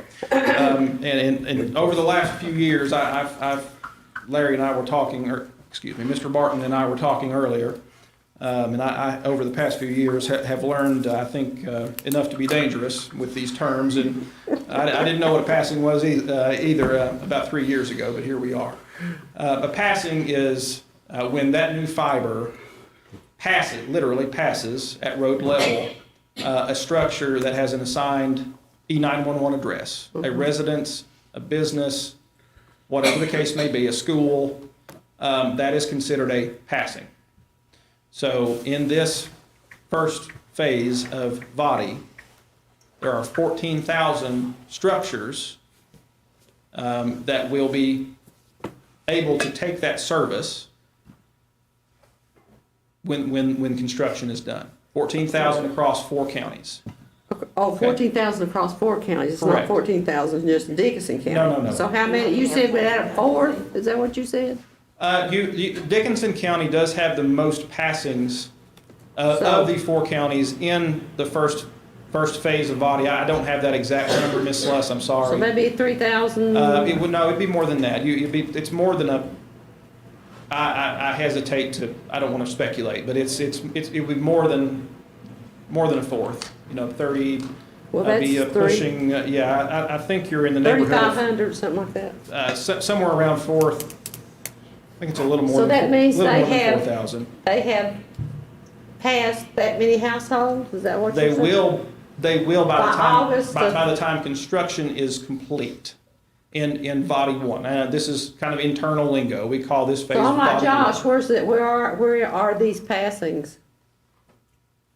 Where are the passings? Do you know? Precisely down to road level, no. Who Now, knows? the Point Broadband knows. Well, why won't they tell Well, us? that's, What's the big secret? there's no big secret, and Ms. Sluss, I don't want to, how should I put this? Point Broadband so far, and Mr. Peters can elaborate on this for hours, days, weeks, because he lived through and served on our board through the acquisition of the broadband assets, our backbone network. The former private partner that was in place, there were challenges in seeing residential connections. But the partner, I do want to clarify, because people try to take advantage of this. That partner's issue wasn't the residential. They were forbidden to They do were residential. forbidden, yes. So I want to be clear on that. That- The issue was you're they were correct. ripping us off So the money-wise. passings You- are just for you're correct. business. Yeah. No. When They it were first- households too. When it first started, it was You- just Are you talking in business. this current project? Yeah, this current process. No, these are, it's. So what can it's we expect by primarily- August of this year? It's primarily residential. What can we expect in August of 2023? How many people, how many households will be connected to Point Broadband? If they want to take the service, How many if they want to? several pay for it? thousand, Several thousand? absolutely. Well, we've only got 14,000 people. We've only got 14, but. You only got about 7,500 households. That's why they say 7,000 households. passing, because Everybody they, won't take it, but No, everyone won't take it. it's They- just sort of strange that you can't find out. Well, Where that- are you talking that's- about? You know, that's- all of us are concerned about we got 5 districts. I understand that, and I was leading up to this Okay, point, Ms. I'm Sluss, sorry. and no, it's quite all right. And it's simply that, Point Broadband now, Mm-hmm. the company that owns those assets now and that we work with now, has been a very good partner. They've been very willing to pursue these grant opportunities with us to extend service. And it's been very productive. Now, Now, to be fair, they're making money. well, of course they are. They're a private business. So that's and so we've got a local ISP, which I'm sure you're familiar with, Hillcom. I am. And of course, we made a local application to Vadi for, I don't know, 1.5 million, 2 million. I something. recall. And so that's where I guess my frustration, and it sounds like I've at least got one partner on here, Ms. Sluss, who has frustration. We could have controlled that and got that to the communities that need it. Mm-hmm. But we couldn't because you all took the money. And now we have Point Broadband, for instance, in the town of Clintwood, but people can get Comcast in the town of Clintwood. We don't necessarily need. We need service on the outskirts, in the Bear Pens, in the that's- Pound Rivers, in the yes. Kent Creeks, in the frying pans. And we're getting into kind of a lot of technical aspects. Well, of not how- really. We of just how wanna these know where projects we're- I'm sorry. we just want to know when the areas that have no service are going to get service. I understand. It should be really simple. And before I lose it, let me make this point, Mr. Evans. These grant, I'm sorry? It's a build out, it's wow. Yes, But you just Joe don't know and explained can't tell to us. me, it's a It's build just a out. big waste of time. correct. But Ms. Sluss, you know, as Mr. Evans alluded to, you know, it is a private company. I mean, it's a for-profit company. That's their aim and their goal, as it should be. You know, it's a private business. And, you know, when you have a public entity working with a private partner, you might not always be happy with every aspect of that partnership, you know, because you really do have different goals in some aspects and common goals in other. And you know, one example of that is you know, there's proprietary information that they don't choose to disclose sometimes for competitive reasons. But again, because they are a private business. Yeah, but it's our money. But it's the taxpayers' money. let me They're say, making money off of it. Madam Chair, and this is what I've explained to you before. Yeah, I'm not happy about it. I've voiced it many times, as Scotty will attest to. Yeah. But it comes down to getting a private entity to take on something like this. They had their concerns because they don't want someone going in, scoping out where they're going and know their big master plan. So they're very protective of that information. I don't agree. I have the same argument you do. It's taxpayer money. But that said, when Body 1 was done, there was nothing that required them to do anything. In Body 2, they're trying to make them do reports. Well, then perhaps And- they didn't do the application. And, They should have and had. some of these and I sat there and talked to the grant writers. One of the things, because you got communities across the nation want to know how we did this and how we got, and it really went back to that fiber network already being laid, that it was an opportunity. But the one thing I remember him saying is, make sure you have the FOIA agreement set up so you can, and I think they were getting at, so they can get the information they know to where they can look at where they proceeded. But we don't have a total number this many people have hooked up. They refuse to tell us that. In Clint, in We know Dickinson. that. Am I saying that wrong, Scotty? No, you're not saying it wrong. I want to underscore this fact so that there is no confusion. Do keep in mind, these state VODI funds, this phase, and then the second phase of VODI, which we're not under contract for yet, but will be soon. Those funds are used to connect, I shouldn't use the word connected, that depends on whether or not they choose to take the service, of course, but to extend service, new passings, to currently unserved and underserved residents. Okay? Now, in doing so, there are areas, Ms. Willis has brought up before our board on a number of times, I believe, at Dr. Ralph Stanley Highway. There are instances where the company does have to overbuild. Well, they have, she has, Scott. Does have to Don't overbuild they have to- in order to. Yeah, you've told us, Shelby's told us that many Right. times, because we question, why are they up there? They do that to reach To reach a. other whatever. unserved areas.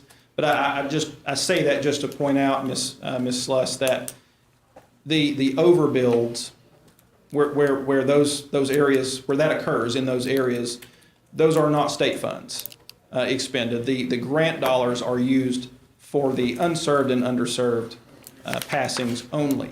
When you see overbuilds and the company extending into areas where service might already exist, whether that's, just any other company, that's their private investment, and they're choosing to do that on their own dime. On that,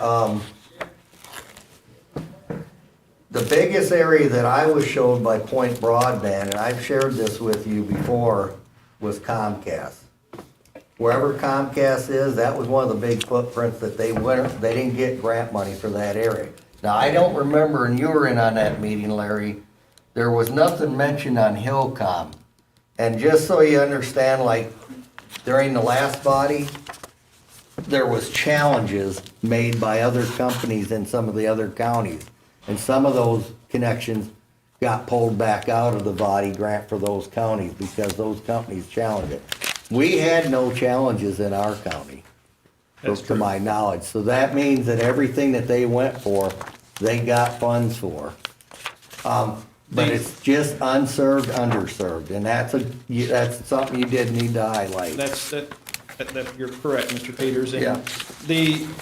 Again, just to round that into a larger point, when both phases of this work are done, VODI 1 we call VODI 1 and VODI 2. VODI 1 is under contract and under construction now. VODI 2 is close to being under contract, and construction will begin at the end of VODI 1. When both phases are complete, the goal is, or not the goal, this is by design, we will have universal coverage in our 4-county area. And what that essentially means is everyone within the counties of Buchanan, Dickinson, Russell, and Tazewell who want a broadband product at their home or their business will have a broadband product at their home or By when? or their business. By the end of construction, Isn't it 25? for both of these two phases. So you're estimating when will that be Well, accomplished? As I mentioned earlier, the contract on this current phase runs through August of '23. However, we expect that work to be completed several months in advance of that. Oh, really? The second phase, yes, we expect, we hope, unless, and it's always in flux, but we hope right now as a soft target that work will be done by the end of this calendar year, by the end of December. The You second, mean the 3,500 Teasley household? yes, Okay, the second phase okay. of body that we are working on. Again, we're not under contract on that yet. We will be soon. As just a soft time frame, I would expect that construction, that work will be done around the end of 2024 or early 2025. Now, again, kind of going back to my comments to Mr. Evans earlier, I understand that as an elected individual, serving your citizens, 2 years on a project like this in today's climate might as well be a lifetime. I do understand that. But from our point of view and from the point of view of the company, who relies on contractors and supply of fiber to do this work, 2 years to complete a construction project of this kind, or 2.5 years thereabouts, is incredibly quick. But the end goal here is in around 2.5 years or so, again, soft target, around that time frame, we will have universal coverage in our 4-county area, including Dickinson County. And, you know, as a term, universal coverage loosely means, 90% or so, or a little better, 95% of households, okay? And I say that to just bring us back to the broadband revenue that flows into our CPROP program that has funded economic development opportunities in your county already.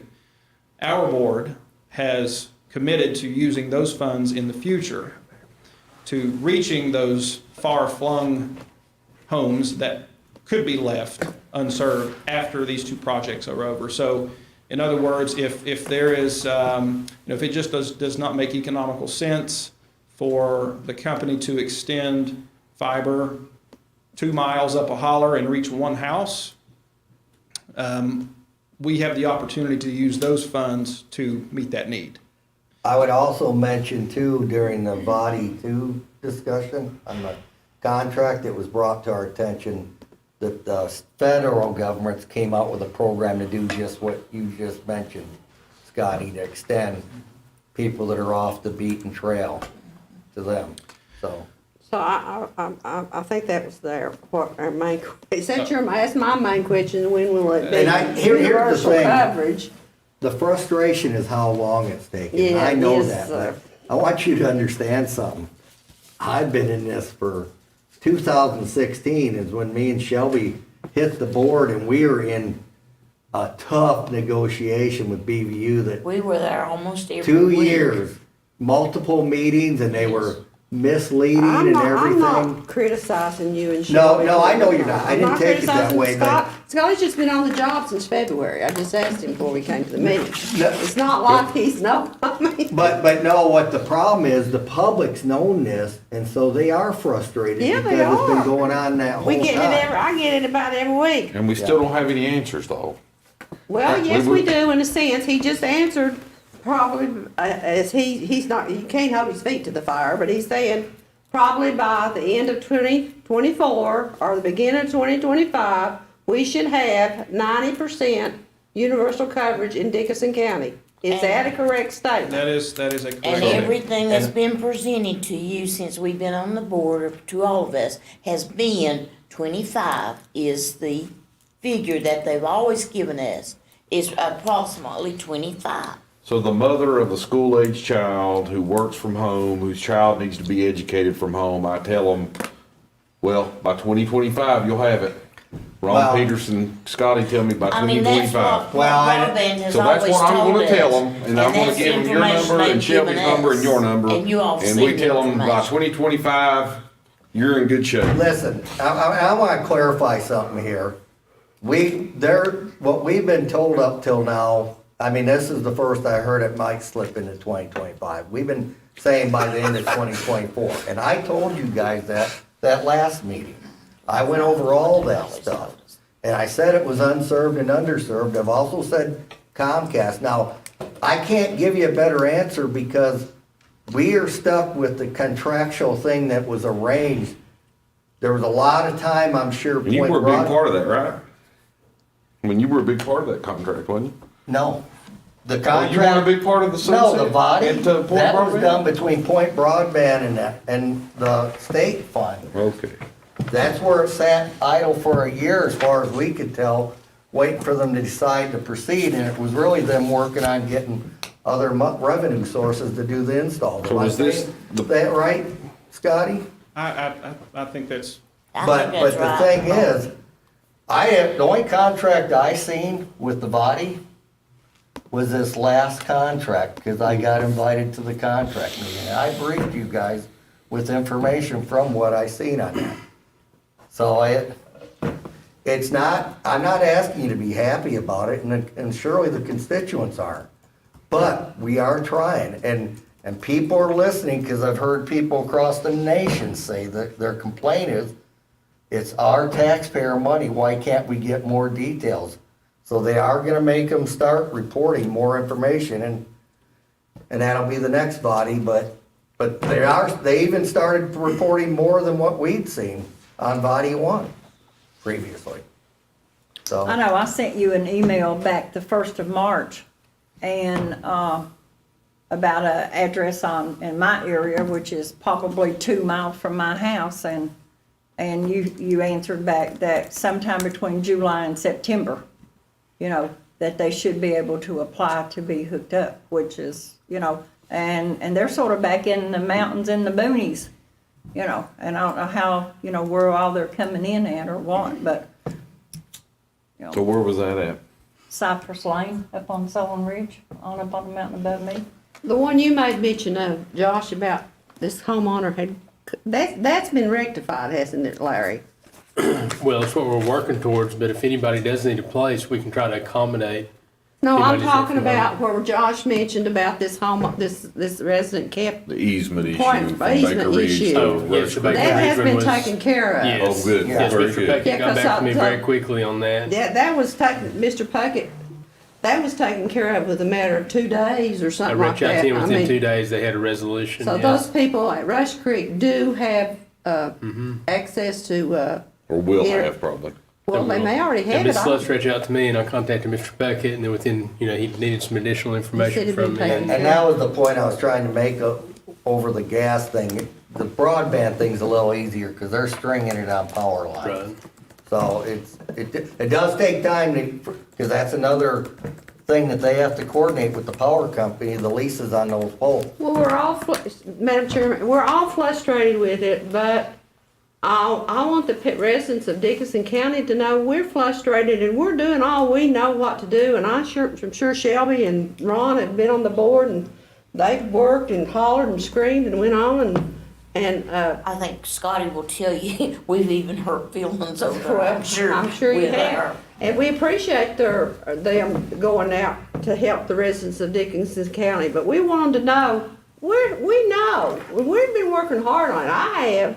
And with Starlink, some of my residents were connected, some were not, but, I want people to know, I know this has been streamed, and I want people to know that we hear you. We know, and we're working to that, and it makes me, I know I'd be very unhappy if I didn't have high-speed internet. No. Mine was out today, and I didn't like it. I will tell you that when they got done with the little piece down there, when they came across the Buchanan border, they hosted a town hall for people in that vicinity. And I haven't seen where they've had another town hall in our county, but there are, so I would expect probably in the near future, you're gonna hear about one.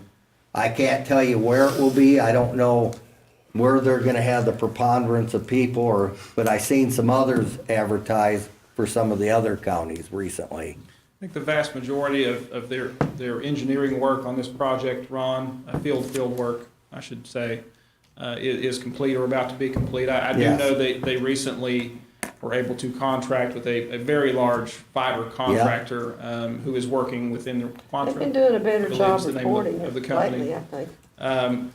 That's working within the district. And they're orchestrating all this work across 4 counties. So, and maybe even more, because Point Broadband's bigger than just our 4 counties. But Correct. our scope is the 4 counties. Correct. That's just like, Trammell is in my district, and I think they may be possibly in the areas shortly or soon or whatever up there. Mark Mormon that is up to after you is with People Inc. working on that revitalization. And fiber runs through Trammell.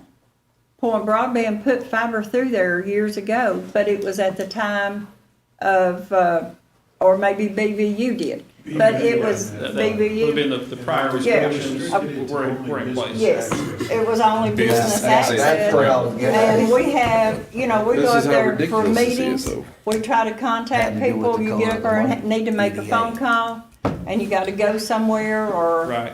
I mean, one time we was up there, I know most all the residents, I picked on the door and I said, do you have a landline phone? Can I borrow your landline phone?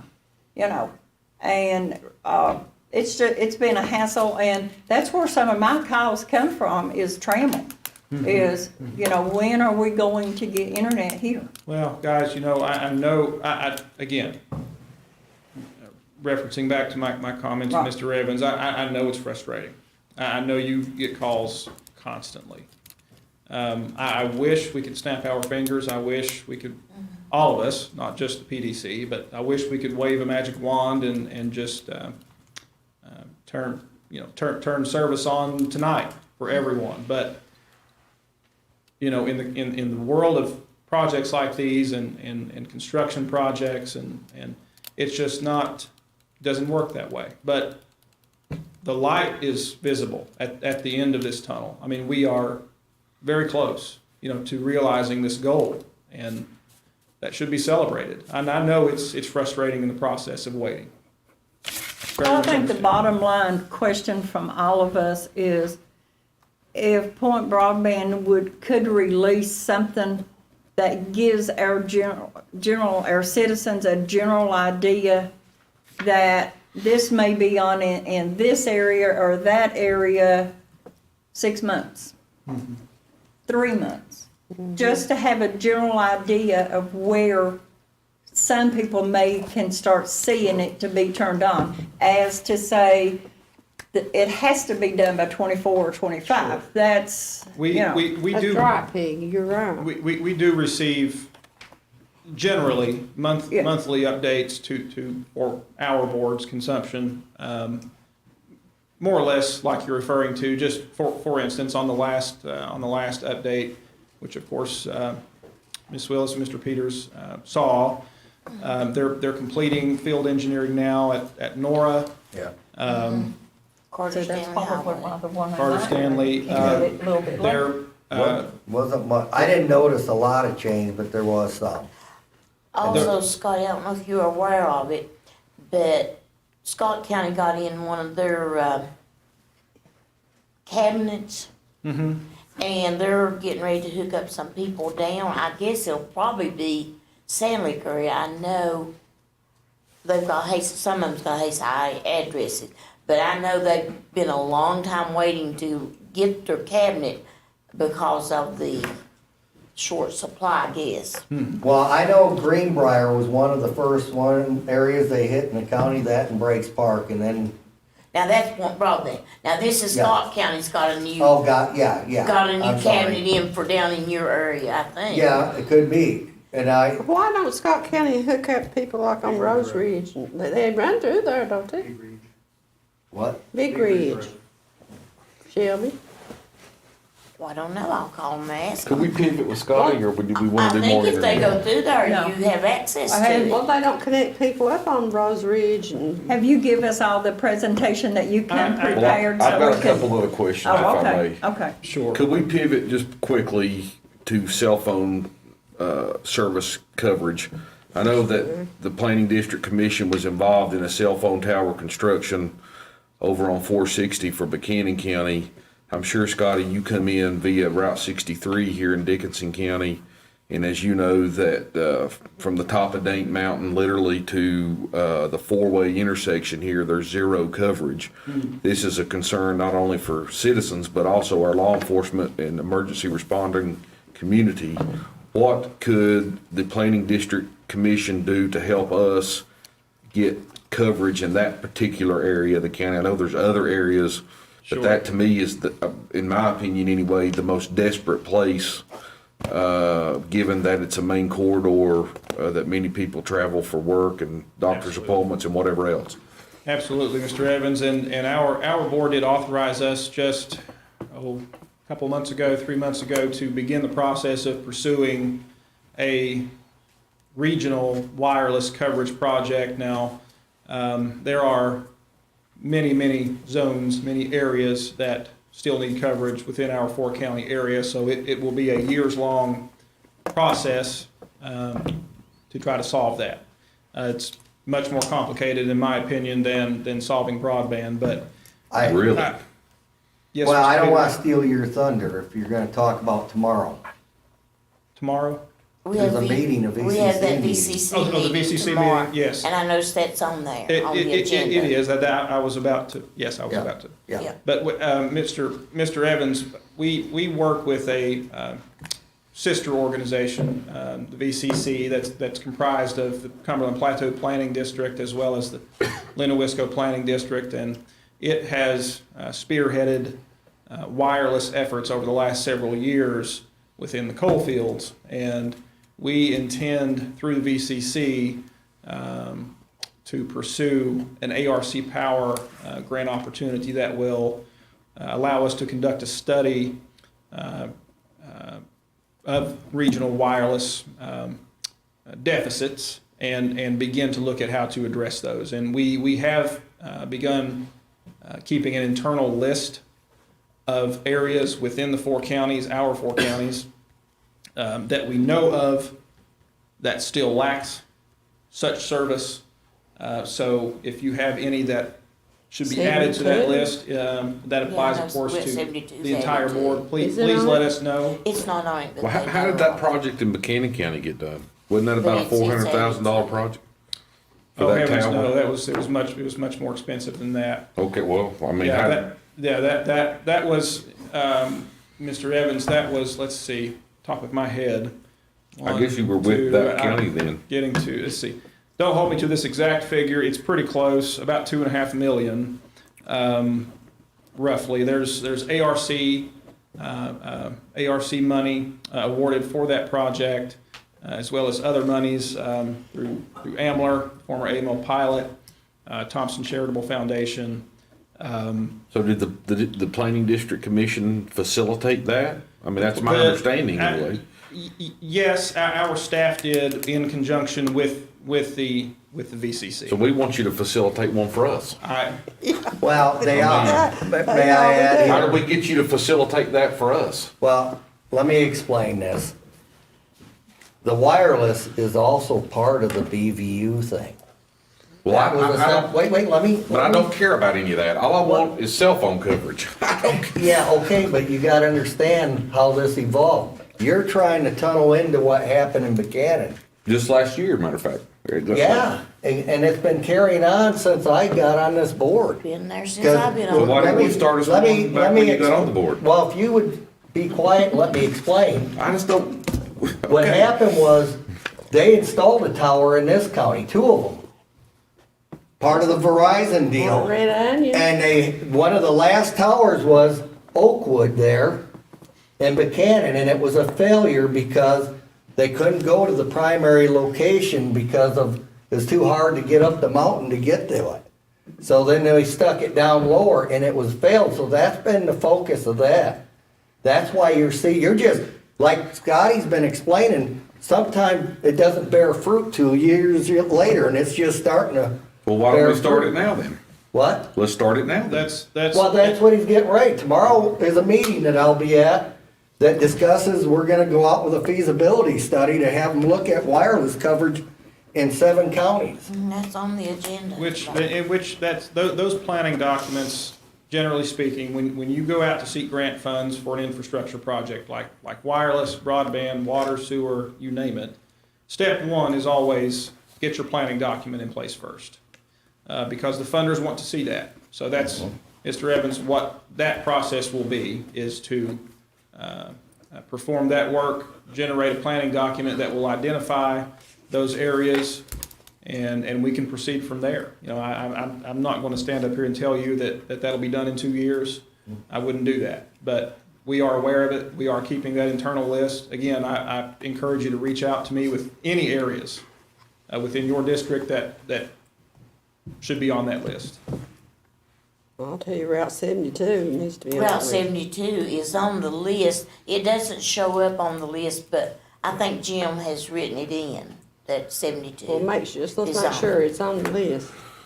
One final thought I guess I have, I don't know if I want to pivot now, I know I'm sort of, Well, I would also brought it add that 72 that several project times, also, and one of the biggest They've added it obstacles to the was list, but I don't crossing think it's on railroad our land. list that we And we have. just got through that hurdle. your all's admin money, does each county contribute the same amount, or is it on a per capita basis? No, each county It's contributes just- equally. Okay, Equally. so was- Dickinson, we have 14,000 people, we contribute what? This is 35. 35, and so we contribute the same as Tazewell, who has 60,000 people. That's correct. That Okay. was put into place, Mr. Evans, at the inception of the Planning District Commission Well, unfair. 54 years ago.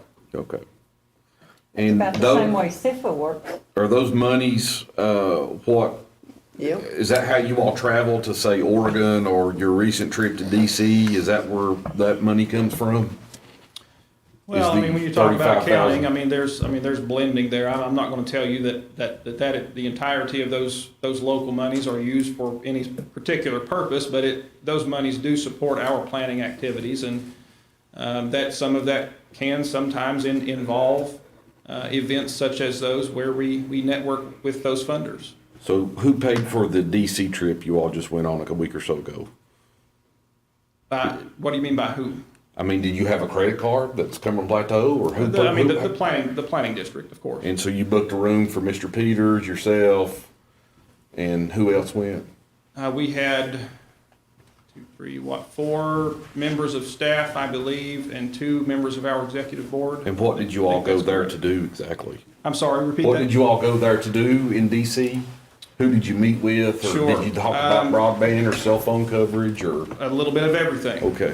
That was the NATO/DDAA, and we're getting into government acronyms here. What does NATO stand for? It's a National Association of Development Organizations, and Okay. DDAA is the Development District Association of America. Those are 2 national groups whom we consider partners. They help facilitate conversations with us and for us, along with our funding partners at the federal level, U.S. Economic Development Administration, ARC, and others. And this particular conference, Mr. Evans, it's the annual Washington Policy Conference. And, you know, there are a great number of topics that are covered, such as, you know, what upcoming potential legislation could mean for funding to EDA, or funding for ARC, or the development of a new funding source that we need to be aware of in order to look out for monies that might apply to a project in one of our 4 counties. So did we learn anything that could address the concerns that we've expressed here to you tonight? Is there anything that was gleaned from that trip to help the mother that calls me every week from Bear Pen wanting to know when she's gonna get internet, or the sheriff's deputy that wants to know when he can call out if he can't get radio signal or cell phone signal in the McClure-Nora community? Well, Was anything learned from that trip Again- to address those issues? again, Mr. Evans, those projects are funded and underway. We have millions of dollars earmarked right now, set aside at DHCD to complete those broadband projects, and So, okay, then I'll ask that another way, then what was learned to help Dickinson? I've got something I'll share that I learned. I network with people, and I learn where some of these different agencies who we can pursue for grants. And Okay, some who of are that, wait. Well, no, you interrupted You- me, with all due respect, but. Okay, go So ahead, who did you finish your learn what- talking. Well, Well, I'll just since as you an learned so example, much. I'll go back to when we started this term, you know, in 2020. I learned to start questioning things and look at stuff and meet people and see what some of the obstacles, so I don't, you know, when you came in, you got this demeanor that it's gotta happen right now. And you wanted to throw $2 million towards a building out there in St. Paul that's still sitting empty, and when you're trying to pressure the IDA to take this, and when they finally got the group together, they found out So what the does guy that that, have? wait. They found out the guy that they were wanting the money for had 16 counts of fraud. So the whole point of all this is you've got to network with these other agencies. So who did you Yeah. network with then? I networked with USDA, USDA, Building's still empty. DHCD. Okay, what does ARC? USDA stand for? The Developmental Housing Development. I think. USDA's Developmental No, Housing. no, that's USDA, that's rural development. Okay, so, okay, you mingled with USDA. Who else did you mingle with? I didn't say mingled. You Okay, said that. you said, well, what was your term then? You, And I listened to what was going on, and let me explain something else. Some of the things that were discussed out there was like EDA and NATO was part of this. They're seeing this year is like God came to visit them, and they're getting more money than they've ever seen in their life.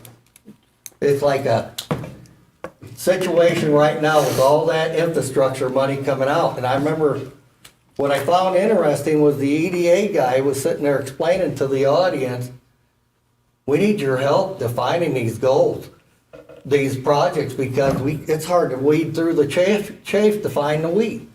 And I'm thinking back of some of the projects you've wanted us to do, like throw $250,000 of Recovery Act money at a pony club that's on Corps land that's integral part of the flood control system in this entire region. There's a reason why the Corps owns that land, it's because they don't want stuff built all over it and that. Confused what he just said. well, I appreciate you answering the question, Yeah. that you went 3,000 miles across the country, learned nothing to help Dickinson County, went to Washington DC, learned nothing to help Dickinson County. I appreciate that clarification. Madam Chair, I have no And other we questions. couldn't get of Mr. you to Wampler. leave the county to go to the meetings when you were on this board. No, because I don't, there's problems here. I don't need to go to DC. I'm fixing problems here. A lot of them in your district where you won't recall the people. Sewer in the river, no Okay, internet. Let's move on. While you're in Let's- DC and Oregon, I'm answering your calls. Mr. Madam Wong, Chair, it's 8 o'clock and we've not got even down to 8. I know that. Do You you have a Done final nothing. statement to finish up yours and what you need us to know? Well, I guess just as a final statement, I would reiterate again, just going over this summary of projects. Over the last 2 fiscal years, we've brought in around $2.4 million into Dickinson County for specific projects that we just went over, from the water and sewer projects to CPROC grant awards and other matters. And those funds leveraged an additional around $4 million as well from other sources into those projects. And that's to say nothing of Dickinson County's slice of the body broadband work that's going on, which, of course, from our perspective, we consider a regional effort. It's not specific to one county. It involves all 4 of our counties. And we work really hard for you. We have for 54 years. We've brought approximately $109 million into your county over the course of 54 years for various infrastructure projects, water, sewer, now in this new generation, broadband, and other projects. I would just leave you with this. We are not only your partner in these projects and helping to improve your county. When we are, Mr. Evans, when we are traveling outside of the district and in Washington DC or other places and sitting down at a table with a representative of ARC or EDA and talking about projects that impact your citizens, we're also your advocate. And that's what we do for you. And we appreciate your support, and we appreciate you being a partner. And my door is always open. Thank you. Appreciate you coming, Yeah, Scott. thank you, Yeah, thank you, Scotty. Scotty. I do appreciate you being here. Thank you. I hope you'll come back. Anytime. You just live in Buchanan County, don't you? I live about 5 miles from your county line. Well, Yeah. Prater, Prater- in Prater. Davenport. Davenport. Davenport, okay. Thank you. Bye, Scotty. Thank you, Scotty. Thank you. Okay, moving on to item number 9 is Mark Mormons with People Incorporated on the Trammell project. I don't know if I want to. That's fine, Mark, actually. We're gonna really wanna hear it anyway. Wow. You won't be up there as long as he. I really am not saying this to scratch anybody's ego, and I know that there's some disagreement amongst you on the board. But I do want to say before I give the update on our project, how much I appreciate what you do. I don't live in Dickinson County. I am privy a little bit because of conversations with Madam Chairwoman Kaiser, who I call Peggy, that you don't get really much compensation at all for what you do. And I just want to say, I'm grateful that there are public servants out there like you who do what you do because you care. I work with lots of people, and that's the toughest thing to find today is people who care. And it's people who care who ultimately get stuff done that benefits a lot more than just themselves. So that's just personal for me. Thank you. Thank you. Thank you, Thank you, Mark. Mark. Now, I do want to give you an update on the current status of the project that's been ongoing in Trammell. I say this a little bit tongue-in-cheek, but to cut to the chase, we got some money, and we've spent most of that money, and we've done a bunch of stuff, and now we're going to go look for some more money. We're applying to get some more money. That's sort of the really short version of where we are. In your packets, you should have a little map. And I'll talk briefly about this. This is more a pictorial reference for you. I do think a picture says a lot more than words often do. By way of recap, it was in 2018, late 2018, that we received, or Dickinson County received, a Community Development Block Grant Award that People Inc. had worked with you to apply for the purposes of rehabilitating the Trammell community. Focused primarily on housing, on removal of blight, and a little bit of infrastructure work in repairing or restoring some sidewalk. Our target then, our scope, was to address 12 occupied households, to remove 13 blighted structures, including that huge company store that every time I see gets a little bit lower to the ground, at least on part of it. And then to, as I mentioned, the sidewalk, to replace or restore about 2,500 linear feet of sidewalk.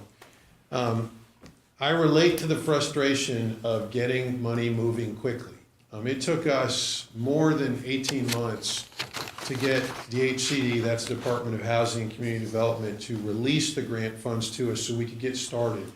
And historically, that was mostly because of the environmental review we had to go through, and the Department of Historic Resources said, hey, all of Trammell could be a candidate for the National Register, and we went through a long, many months long process of negotiating with them before they finally gave in and said, you do what you need to do, just build us some kind of small exhibit there at the entrance to the community that memorializes their historic value. So we got started in late 2020, and we all know what happened in early 2021. Right, COVID hit and it changed everything. And unfortunately, the impact to us with COVID was in the cost of materials skyrocketing. I mean, just disproportionately high. A sheet of OSB that I bought the summer before for $8.33 was now over $45. And so 55 now. I know, I mean, it hasn't changed, and who knows if it's gonna change, but we also saw, as we started getting into some of the homes to do the work, that they were deteriorating a lot faster than we were anticipating. And so houses that originally we had scoped to just be able to go in and do rehabilitation work, now we're being reclassified as we need to demolish them and rebuild the house. We can't sink $80,000 into a house that when we're all said and done is not gonna be worth more than maybe half of that if we're lucky, if we're lucky. And so between the reclassification of houses and materials going through the roof, we were running out of money a lot faster than we expected. And we had to start, and if you remember, it was, I think, late last year, I didn't get a chance to meet with you, but through Mr. Barton, who I call Larry, I think had conversations with all of you about our wanting to propose to DHCD to change our scope to reflect what we believe we could get done with the $1 million that we were awarded. And to consider that sort of the new official scope so that then we could roll the things that wouldn't fit into phase one into a phase two application for another round of funding.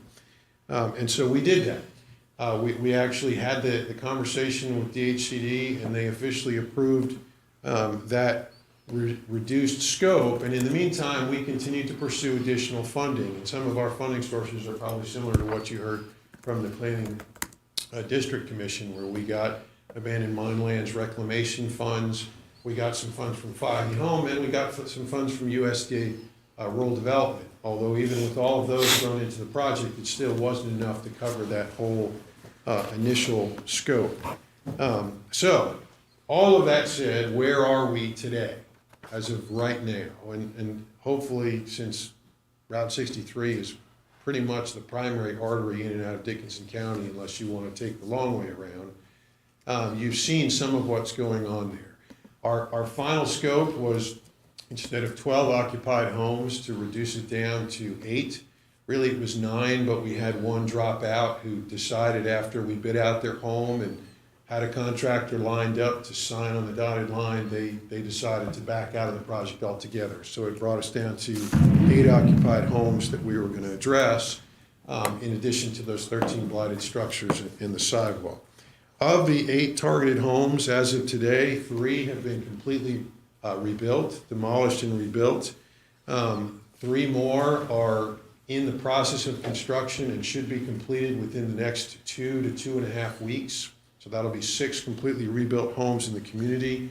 There were 2 others that we were also going to rebuild, but unfortunately due to lot size and the fact that they back onto the creek, and we can't rebuild in the exact same footprint as the old house, it has to be undisturbed soil, we could not rebuild on their properties. And so we're in process of permanently relocating those residents to another home that's close to Trammell. One of them has already been relocated. Is it McClure is where that house is? Martintown. Martintown, right down that side. Martintown. The nieces, Correct. Martintown. And we're actually looking at 2 candidate homes for the other family, who probably be the outlier of the 8. We're hoping to be able to close on a new property for them and permanently relocate them before we demolish their home by the end of April. That's the plan. So that essentially within about another 5 weeks, all of the housing related component of the project will be completed. So what about the blighted structures? I said there were 13. It actually is 14 structures on 13 plots of land. We have demolished 7 of the 14 structures on 6 of those plots. So there's another 7 remaining. The store is one of them. And our plan is to address all of those by no later than probably midsummer. I'd say end of July would be our goal at the latest. Right now, we have a little bit of the CDBG funds that are likely to be left over when we're done with all the housing that we'll tackle as much as we can. Probably half or more of the 7 we'll knock out in the next 6 to 8 weeks.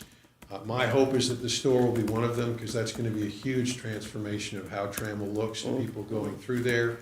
And then the remaining half of blight is with abandoned mine lands funds that they will not release to us until we conduct another environmental assessment, which is not a hurdle we put there. It's the Office of Surface Mining, which is a federal agency, said, we don't care that you did one back for CDBG, we want you to do another one for us before we'll release any of these funds to you. And that will take care not only of the remaining blight in phase 1 of the project, but actually it will cover all of the rest of the blight in Trammell altogether. So by hopefully midsummer, all of that will be gone as well. And that's sort of what I have reflected on your map. It's the only time I'll reference it. By the way, I understand you got a sheet underneath. That was my mistake. I don't know if that's up to date or not. It may be. But the map that's color coded, everything that's in dark green on your map is stuff that we've already finished. The stuff that's in red, which there's one property, number 10, and a couple 2 that are kind of cut off on the printout all the way to the far right-hand corner, those are rolling into phase 2 of the project because we just ran out of funds. And then the yellow property, and I think there's one other one here, those are the ones that we're just wrapping up now that are in process. So that's what that map is meant to represent. So all of that is to say that we'll be done with all the occupied homes by the end of April, and all the blight by hopefully a few months after that. And then the only thing remaining will be that 2,500 linear feet of sidewalk. And we're really kind of waiting on that to make sure we're not running over any sidewalk to do any of the other construction work, so that'll be at the very end. My guess is probably late summer is when we'll address that. As far as finances, we started with $1 million plus some other funders. Of the community development block grant funds to date, we've paid out $485,435. We've obligated an additional, and obligated, I mean, we're contractually committed, we've signed, and the work is being performed as we speak, but not paid for yet, another $367,731. That brings us to a total that we've committed or spent to date of just over $853,000. What you're lacking there to get us to the million is that permanent relocation I mentioned. Total costs there are likely to be somewhere in the vicinity of $108,000 or so. That'll bump us to about $960,000, and there'll be $40,000 left over. From that $40,000, we have to knock down those two houses that we relocated people out of. So those will be returned to just green space in the community and actually will become property of Dickinson County. And so we may have discussions in the future if you guys want to do something with that more than just as green space.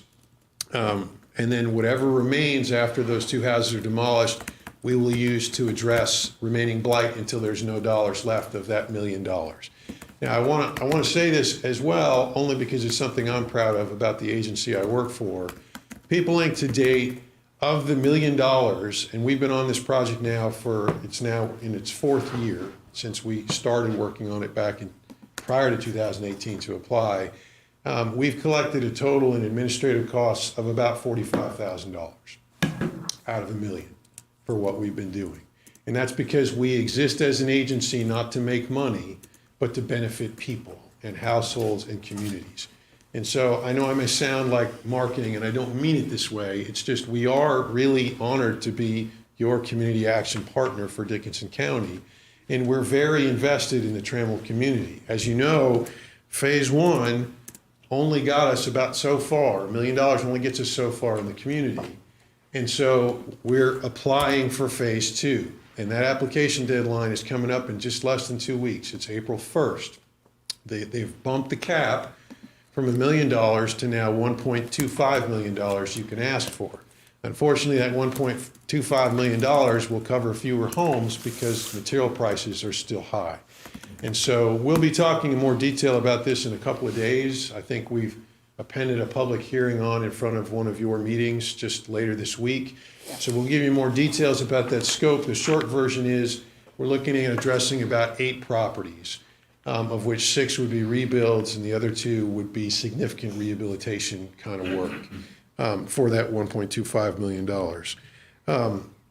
But that's not going to cover the rest of the community either. And so what's the plan there? Well, Peggy knows, she's heard me say it in Trammell. I always believe in having it and not needing it than the other way around. And so all along the way, I've been looking for other sources of funding so that we can take care of all of the Trammell community. And my heart about it is not just all the housing, but there's other infrastructure needs that are going on there as well. Broadband used to be on my radar until the whole, whatever it was called, Reach America, Connect America thing came up and Point Broadband sort of stepped in. But there's some access road widening that needs to happen. There's some flood issues that happen during stormwater where it's not draining properly that we'd like to address as well there. So about a year ago, People Inc. applied for a congressional earmark. What that is a set aside in the federal budget. That's the one that the House of Representatives and the U.S. Senate vote on. We asked for a set aside in the federal budget specifically for the Trammell community to finish all of our work that we needed to be done there. We approached through Mark Warner's office and through Morgan Griffith's office, both of whom were very supportive of our desire to do that. And so we provided all the backstory, all the applications materials. We basically did it for them, and then they've been advocating it in the Senate. Well, that entire spending bill came before the House just a couple of weeks ago, and the Senate, it passed both, and Biden signed it a week ago last Monday, I believe. And so we asked for $2 million at the time because we thought that's what it would take to finish Trammell.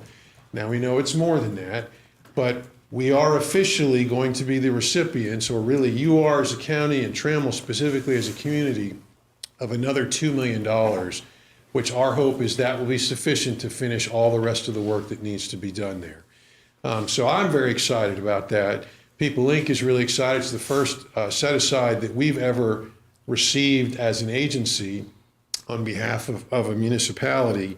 I have no idea yet how they're going to administrate the release of those funds, how quick, I mean, we all know how fast the federal government moves, right? So I don't know what's going to happen there, but I can say as an agency, we're going to continue to push and advocate and jump over whatever hurdles or through whatever hoops to get those funds released as quickly as possible.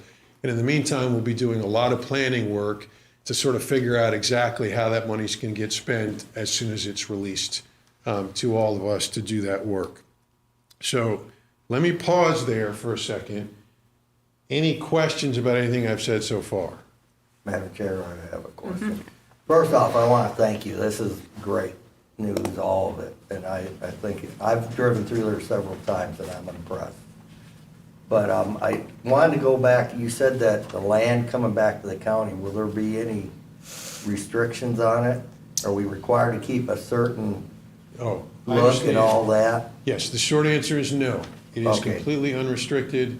Essentially what happens when we have to relocate someone is the restrictions that are attached to that participant or beneficiary of grant funds moves with them to their new property. Well, and I only asked because I knew that there was, you guys were shooting to try to keep that same like a Right. small gold town, and that's why I Yeah, asked. and that's, once I answer all the questions, that kind of leads me to some closing remarks I want to make. Okay, good. For all of you, because it's an excellent sort of lead-in to some Yeah. important issues, I think, there for Trammell. But great question.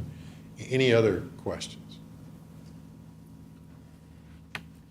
Okay. I hope they'll do the same, they can model themselves after the dank where they have the little building that has the memorabilia in it, and Yeah, I mean, I would say maybe something like yes. that would be in Trammell would be good. I would say yes and no. And I'm speaking a little bit outside of my personal history, but some history that I'm aware of because I've spent so much time in Trammell.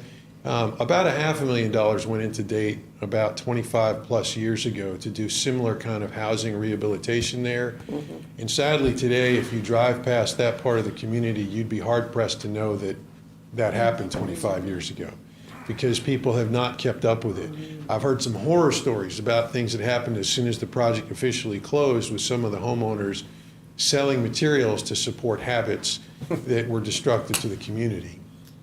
And I wish I could say I'm shocked. I'm not. But I can say I really don't want to see the same thing happen in Trammell and for Dickinson County. And that kind of leads me to sort of my closing remarks here. When you look in total at the amount of money that's going to be pumped into that relatively small community, we're talking close to $4.5 million. That's a lot of money. Amanda Healy, who is one of the higher ups, I don't know her exact title, but at the Department of Housing and Community Development, wanted to see what was going on in Trammell. And so she came, I think she's in Richmond, she came and drove through Trammell a few weeks ago to kind of see what was going on. And I applaud her for doing that. You have no idea how many government agencies and representatives I've talked to who've never been through here, but are more than willing to argue with you about what needs to happen without having actually seen it for themselves. She drove through, she was very pleased with some of the work that she's seen and the work that's going on. But her comment was very similar to something I've said to the community even as recently as a meeting we had just last week, which is the goal for Trammell. Back when we first applied for the first grant, I remember talking to Jim Baldwin looking for his support, and he said, "What's the name of the project?" And I said, "It's a Trammell Community Revitalization Project." He said, "Why call it that? You're just doing housing. Just call it Trammell Housing and be done with it." And I was pretty adamant, no, because what we're after is transformation. It's not just the citizens of Trammell that we care about. This is if not the primary gateway community to your county, right? A county whose one of your primary endeavors as a county for economic revitalization is through tourism, right, and outdoor recreation. And this is how people enter the county, and so it's their first experience of the county. And the goal has been transform the face of the community. Not just the quality of the homes, but make it look like this is a really cool county to come into. And so part of what we agreed with DHR, Department of Historic Resources, was to build an interactive, sort of 3/4 scale, life-size diorama, if you will, but a interactive wayside exhibit memorializing the rich sort of coal history of Trammell as a coal camp, you know, and sort of have a draw, if you will, into the county. But I will tell you, as I drive through Trammell, I have a real mixture of emotions. I'm excited about the new houses going up, but there are also residents of the community who aren't participants in the grant project, whose ongoing behavior, for lack of a better word, is detrimental to the ultimate goal of transformation, not just individual housing. And my message to the community has been, I can't change that for you. That you as members of this community have got to sort of rally together as people who are invested and who care to try to affect some kind of change amongst your neighbors. You live here. I mean, take pride in your community, not just in the new home you got or the new home that your neighbor got. Why am I bringing it up to you? Because one of the conversations that we've had and a road that we've gone down is there some ordinance or law or something on the books that is enforceable that would help us in our pursuit to effect change, especially for those members of the community that are not participating in the grant and have a detrimental impact on our goal of transformation. And I hate to go that route, right? It's not ever my goal to have to force somebody to do the right thing, but sometimes that's what you have to do. And I know the state, and they put into effect or passed some bill I think it was last year, that empowers you as a local municipality, as a county, to enact some ordinances that might help in this regard. And I know that's a can of worms. I know it's much bigger than just Trammell. I know it's probably not a conversation a lot of people want to have because it affects the whole county and not just Trammell. And I'm talking about things like zoning, for example, and laws that go with zoning. But I really want to urge you as the Board of Supervisors to really consider this and to talk about it and to chew on it. Because again, $4.5 million are getting poured into that community, not just for the benefit of the community, but for the benefit of the county. It makes a difference for the county. Everyone's looking for transformation, and I think Trammell's going to need your help in that regard. So that's all I have to say. Not as long as the last presentation. And Mr. Mormon, I appreciate everything you've done, and you're right. When you first come in '63 and come into Dickinson County, you hit Trammell, and it's embarrassing somewhat. I've seen your houses, I've been by there several times, but you still got some people, got a junk, they throw everything right out in the yard, and we got it all over the county. And we just can't pick on the citizens of Trammell. We got people in the county. I've got somebody right beside my husband is a pastor, and we have a nice facility, but we've got a junkyard right beside of us. You know, and they're even related to me. But, you know, I don't know what to do, really. You know, Shelby's talked about it. When you try to pass some kind of ordinance, you get I guess they break the doors down, but nevertheless, I don't think it's fair for one or two people, for a few people to make us all look bad. Yeah, I'd be the first to agree that I don't think the solution is ever simple. No, it's not gonna be simple, and it's gonna take, I think the only recourse is some kind of ordinance, but it has to be countywide. It can't just be for Trammell. Yep, totally agree. I wouldn't like it if I was living beside a junkyard, and I don't like it because of our facility, the church building facility I have to look at that every time. I just don't like it, and there's no excuse for it, really, in my mind. Well, why don't you put it before the board? I do, I would put it for, I mean, I'm I not think voting we for should zoning have and do a. that. I know, I'll probably get maybe Bring it, you do it, my house Rhonda. burnt down, I That's what you're guess. for. Nevertheless, I Well, think we I should tell you have what, an if your house ordinance. gets burnt down, we'll Well, demolish it and see tell about getting your the grant attorney to to rebuild draft it. one. Well, I think he should, I know that Shelby's been down this road before, I'm she against knows more than I do. There is an ordinance, but not on vehicles. They removed that out of the ordinance when we passed I think the I've ordinance. They seen removed the vehicles a out. junkyard ordinance. Do we have a junkyard ordinance? No, Shelby? it was have no removed out of zoning. the ordinance. Well, Huh? and not Well, now, to, I'm not for zoning. Well, that's what this is. That's what it is. That's what it would be. I'll go ask. No, I think we would have to have the litter control officer, the litter control people, well, write citations or something. so, and I don't wanna Solid get, waste ordinance? I don't wanna get Is that anybody, addressed in the solid waste ordinance? let me just share something It's anecdotal, junkyard and this is ordinance. not to That's get gone out. anybody, We removed that. right, this is not to get anybody in trouble. Well, I know, Okay, I stay in but- trouble. I But don't we know. went, especially not me. But seriously, Well, we it's very went simple. All down you the gotta do is road. draft it. Then We bring it went before down the board. road of having a litter officer or whatever I don't know what the name is, but the person who's Litter control responsible for officer. enforcement, litter control officer, go down there, and it yielded zero fruit.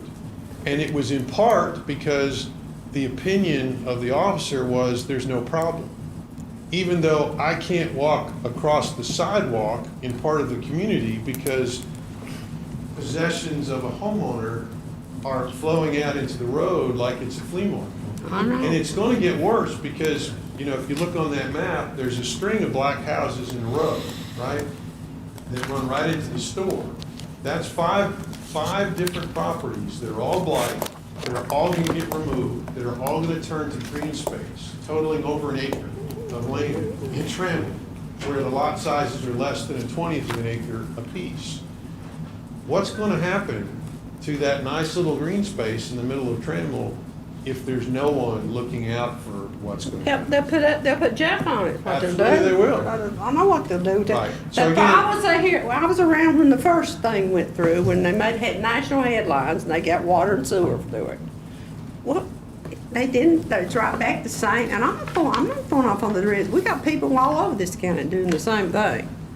And Well, and I will say this, the agreement that the residents of Trammell who are participating have to sign in order to be beneficiaries of the grant has teeth in it. It has teeth in it, but it's up to the county to enforce those teeth. The teeth are that they get, 1/60th of their debt for us building them a house forgiven each month over the course of the next 5 years. Used to be 10, but under COVID and all that, they lowered it to 5. But in order for that forgiveness to happen, they have to maintain their property. And maintain is not just make sure to repair the gutter if it comes down. It's there cannot be trash and stuff out in front of the property. It can't become unsightly. So what's the enforcement mechanism for that? That their debt doesn't get forgiven. So do you all have to, so what, do you all have to file something in court to make that enforcement? That's a good question. I'm not an attorney, and so I don't know how that would get Rachel enforced. spend all So that money. that's my point. How are you gonna enforce it? Good question. Okay. Is there a requirement for homeowners? I'm not, as a member of this board, gonna tell a private property owner what they can and can't do with their property. So if that's what you're suggesting that this board needs to do to maintain your revitalization project, it's gonna be a no for me. I mean, I'm not for zoning, I'm not for telling private tax-paying citizens what they can and can't do with their property. I'm not for zoning either. And again, I mean, I just wanna go ahead and clear the air, Sure, that's where sure. I'm gonna be But to be clear, on that. to be clear, what I'm doing here is not telling you do this. Well, What you're I'm advocating for it. I'm advocating Well, for it. that's his job And to I'm do. saying it's a very real issue that I think as a board, you've got to address. What about a given the investment junkyard that's coming ordinance? into the Do we county. have, Edit, Madam Chairman. yeah. Well, I had one question. Is homeowners insurance required? It is. And I thought it would. Yes. Because we've seen other They don't ones. require And you then- Yep. And who's the Yeah. beneficiary on that? Is it your agency or the individual? If So it our burns, agent- if it burns down tonight, I mean, the individual will be the recipient. Yeah. The individual, but. So would you all there's- collect your There's a debt? deed of trust to the county. That's what I'm saying, so in a normal, Yeah. if I'm my home and you have a mortgage, and the mortgage is gonna be satisfied. So that's a similar arrangement. It is. We hold the deed of trust. Now. So the and- county would get the money. Yeah, we hold the deed of trust. Now, to answer with what you're talking about, what Rhonda was highlighting, at some point, our county, if it wants to be a place to stop at for tourism, we're gonna have to come up with certain areas that we don't tolerate some of this. And I think you can define that in how you do these ordinances. And I know it's not a popular thing, but if we're gonna call something, I said this at a previous meeting, if we're gonna call something a scenic highway, we need to make sure it stays scenic. Same thing with the rivers, same thing with, that's a gateway community. And I know it's a difficult thing, but I don't want us to get into where someone's on a farm and we're trying to tell him he can't have his plow sitting out in front of his house. If Well, it's where do you out draw the in line? house. That's the question. You got it, we do need to explore where are these places that we do need to be concerned about, because rightfully so, the person you gave a tour was looking at, you spent $4.5 million here, or going to. It doesn't, it's hard for someone in DC to process, and I think that's what I was talking about on the conference I went to, is they're starting to look at what kind of payout are we getting from this? Did we really get something from the money? Because there's a lot, this year, there's a lot of money flowing for economic development and other things, and we've got to figure out how we're gonna address those issues. We have the same problem with sewers and straight piping in the river. We have what's another one? We don't even wanna go after someone if they got a bad pet or something either. Or there's a lot of fights over that, Well, why don't you get a leash ordinance and put it out here for a public hearing and vote, if that's what you wanna do? I don't want a leash ordinance. Oh, well, I thought that's what you said. No, but I would like to know Okay. what we're doing, that someone's not taking care of their pet. We're citing it. I don't know what the Well, even statute and is. again, just to be clear, I'm not necessarily advocating a specific solution. I don't live here, and obviously I'm not in the job that you are, and I understand it's a complicated issue to try to figure out. What I'm advocating is to dedicate some time to really trying to work through it and come up with a solution, that would work for the county and that all of you would feel great about. Because I don't have the confidence that Trammell by themselves are going to self-govern to be the kind of gateway community that reflects the investment that's going into it. I know there are certain citizens there who will. They're probably a minority in that community. And again, I don't pretend to have the answers, and I don't think they're easy. And that's part of the reason I'm grateful for the work that you do as civil servants, public servants. It's not easy work to do. But I do want to at least put that in front of you, because I think it is an issue. And I do agree with, can I call you Ron? Yeah, Mr. that's Peters? fine. We go back. We You go sold back. me a fireplace That's years right. ago, and it's still working good. Awesome. But I think Ron's right. There is increasing scrutiny for funds that are going out of what's it producing in terms of lasting impact. There's a whole lot more auditing and accountability to want to know, and this is why, frankly, you're not seeing a lot more money going into Dayton. That's just the reality, because they look and they see what difference did it make when we did the housing project in Dayton. Very little evidence exists today of that. Although I would say the downtown, if you call it that, that little quaint area of Dayton is wonderful, but you can't go far outside of that before it's not so wonderful anymore. Even Well, though, part of West Bank's in Dickinson County, which is in Shelby's district, and they do have public water and public sewer up there, but I think Russell County did most of that themselves. But it's still not, some of it don't look as, some of it looks pretty bad, but it's in Russell County too. I don't know the solution, maybe. We'll just have to ponder on it and discuss it some. sure. More Does Wise comments? County have a junkyard ordinance, so it will? Not to my knowledge. The towns do, but not the county. Right. Just go ahead and try it. I'm eager for you to try this. No, I'm serious. You want to give me, Do you have any more comments or any more statements, Go ahead Mark? and try it. I do I have would one, like for him to, I'll make a Okay, we'll motion go that on we record. have Will look into a And junkyard we'll ordinance. schedule a public hearing, and we'll say you're the one that asked for it. No, I ain't going down that road. You want to George. say one more thing, Go ahead. please? Yes. well, You yeah. No, he won't say one more. Oh, yeah, this is more sort of a personal thing. I personally feel very committed to Trammell. They have become sort of a family to me, and I care a great deal about the community there. However, my role at People Incorporated is changing. They have moved me into a different role over all of their affordable housing right now. I intend to stay with the Trammell project through the end of Phase 1, and I'm going to be basically the coach and the mentor and the guiding force behind the person who's taking it from there. You'll meet him on Thursday when he conducts the public hearing, and then there's a resolution for you to pass so that we can apply for round 2 of CDBG funding on behalf of the county.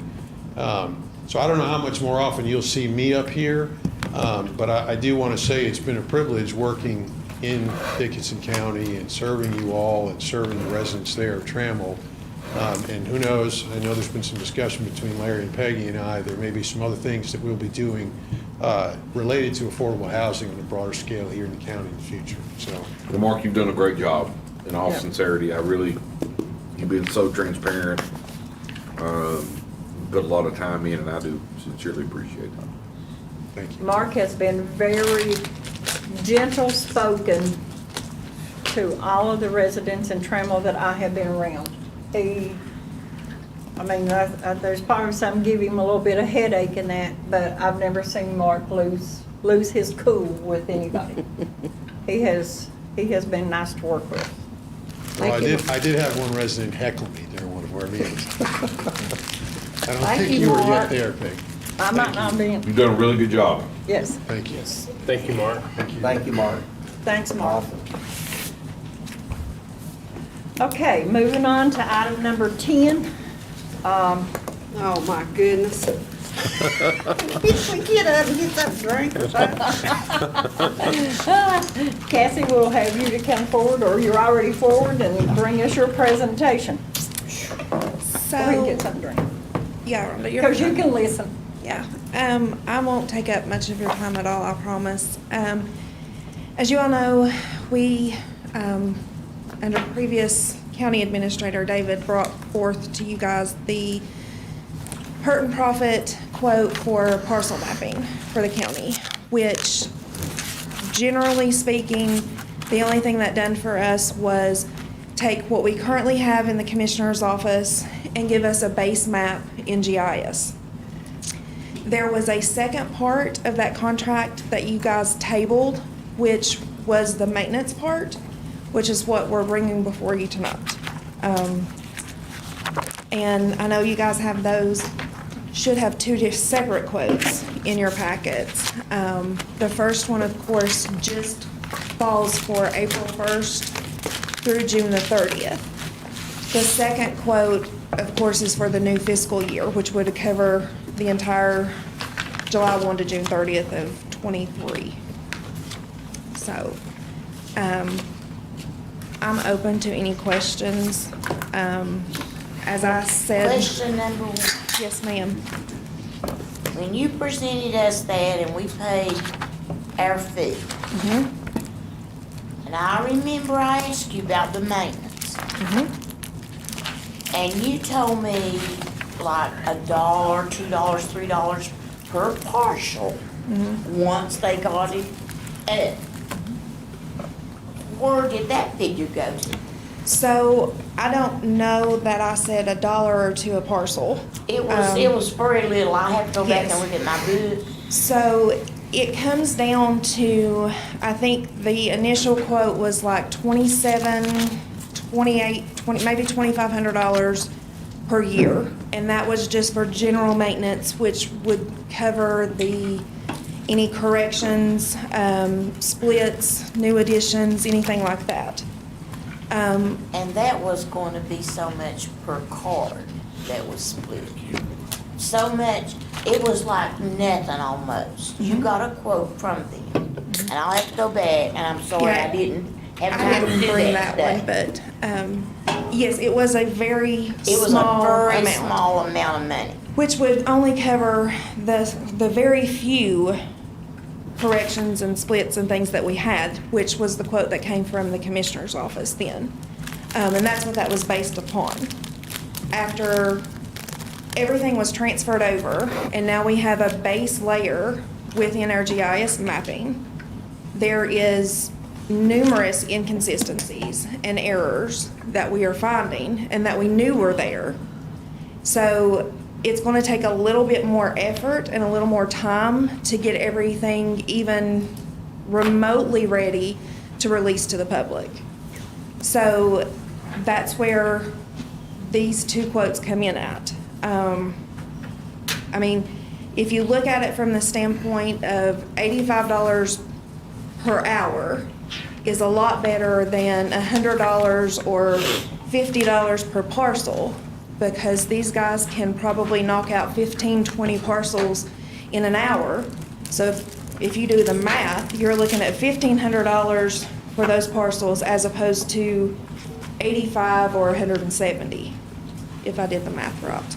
But, so, and they work with small localities like ours who have very few people working in their mapping department. And as you guys know, I'm it. You're it. I'm it. So, Okay, Cassie, Madam Chairman, may I ask her a question? yes. We had a meeting with the IDA had a meeting and with small business people. Mr. Tiller was here, Brett Tiller. And he said that our mapping system was so archaic and behind that he couldn't find parcels. He's selling a lot of places. This is good for the county. What can we do to bring it up to speed? We have already started that process, which is, I I mean, we know have, Wise County has like 3 or 4 people working in their mapping. Wise County has about 7 people in their GIS department. In their Seven. entire, yes, from the top down to the bottom. They have about 7 people Do your working. duties include working for the sheriff too? I am, yes. I'm at the will of the sheriff, Or do you so need help? if I say yes, that's just gonna cause another conversation. So, Well, my goodness. I mean, I was primarily hired for the mapping, which solely consisted of the 911 mapping. That's because that's the mapping that the county has. So my goal was to look out for the county and do things that I'd wanted to do when I'd done this job years ago, which was in 2007, I believe. I brought parcel mapping to the board at that time and of course was turned down. But we are in the 21st century and Brett is exactly 100% right when he says that it's archaic, because we are the only county I use that word. in this end of the state and probably the entire state that does not have parcel mapping. Well, what So can we people- do? Well, that's what this is for. So we have taken the 1985 commissioners maps that are on PDFs online or paper in their office and have digitized those to put them in GIS, because there's no firm, no industry, corporations, individuals that would consider locating here for any kind of economic development if they don't have a clear picture of the property that they're getting or looking at. Yeah. Especially when you can't go online and properly identify that. And we have a lot of those. We have a lot of unmapped parcels that are huge in acreage They've been surveyed. I mean, they've never been surveyed. We can't locate them. The tax sales that Angie Rakes does in her office, there's people come to me regularly when those happen, and I'm not able to tell them where they are because I have to take the current commissioner's office maps and compare them to what we now have in GIS. And even when that's done, there's still a lot of inconsistencies. So that's why we have to try and maintain what we currently have with updates and all that. And we can't do that without money. And I can't do it solely on my own. So. Do you help them, do you help Hurt and Profit with any entering or anything that they're doing? In terms of the only role that I will play is pulling the plat indexes from the clerk's office and sending those to them, and then maintaining the layer that we have either in a web map or web application. So they actually will do all of the physical parcel work. How much is this? This going to bring us, you're asking for 2,700 and... $2,750, which will cover April 1st to June 30th, so they can get started. Will that bring us up to what? That will, I mean, I don't know how many they can get done in those 3 months, but it will be a significant number. We looked at the Chase subdivision up behind the farm store, and there was probably between 12 and 18 parcels when we looked at everything. We took the plats that are on file in the clerk's office, and they said that they could probably knock that out in 2 hours. So, well, I was in your office the other day, and your printer wasn't even working. Nope. We're working on that. And that's just that's a recent issue. And we're looking at getting quotes on that because that's, to my knowledge, that's the only large format printer there is within the county. Well, and we don't have anything that scans. We had one in when I worked at the health department in Russell County, a big printer like that. And yours looked obsolete compared to what we had, and that was 15 years ago we had. I know it's at least 8 years old, the best I could determine. I've got a couple questions. One, with your role, is this really supposed to be your role? Or should the commissioner's office be more involved in it, Yes. Commissioner of Revenue? So- And that's kind of one question. Then the other question is, well, it's really kind of, I hope I'm not stating something out of context. You're going through this because you're still in capture mode. You're trying to build something that we didn't have, and it takes a while to do that. Afterwards, it should be a lot easier to maintain once you get everything captured, but you're still trying to capture things where, and I can share with you guys, last term I had a lady that's reached out to me on Facebook in Irvington District because she had a mail problem with her neighbor, and I had to physically drive out there to have her show me because I was shown where her house was by the mapping office before you got there. And he was adamant that it's over in Buchanan County. Well, it turned out she was the one that was on the map. And in Dickinson County, it was the neighbor because their mail's getting mixed up. And but we have a problem. That's why, we sold a building that we found out was on someone else's land and stuff. And that's part of this capture mode that we've got to go through to get it up to speed. But I really am concerned about whether we don't need another person, because and this is no fault of yours or nothing to slight you. You're doing what you can, but your focus is really for the sheriff's department and the rescue squads to be able to identify where to go. And you're by yourself, and I don't know how to approach that because it's a mix.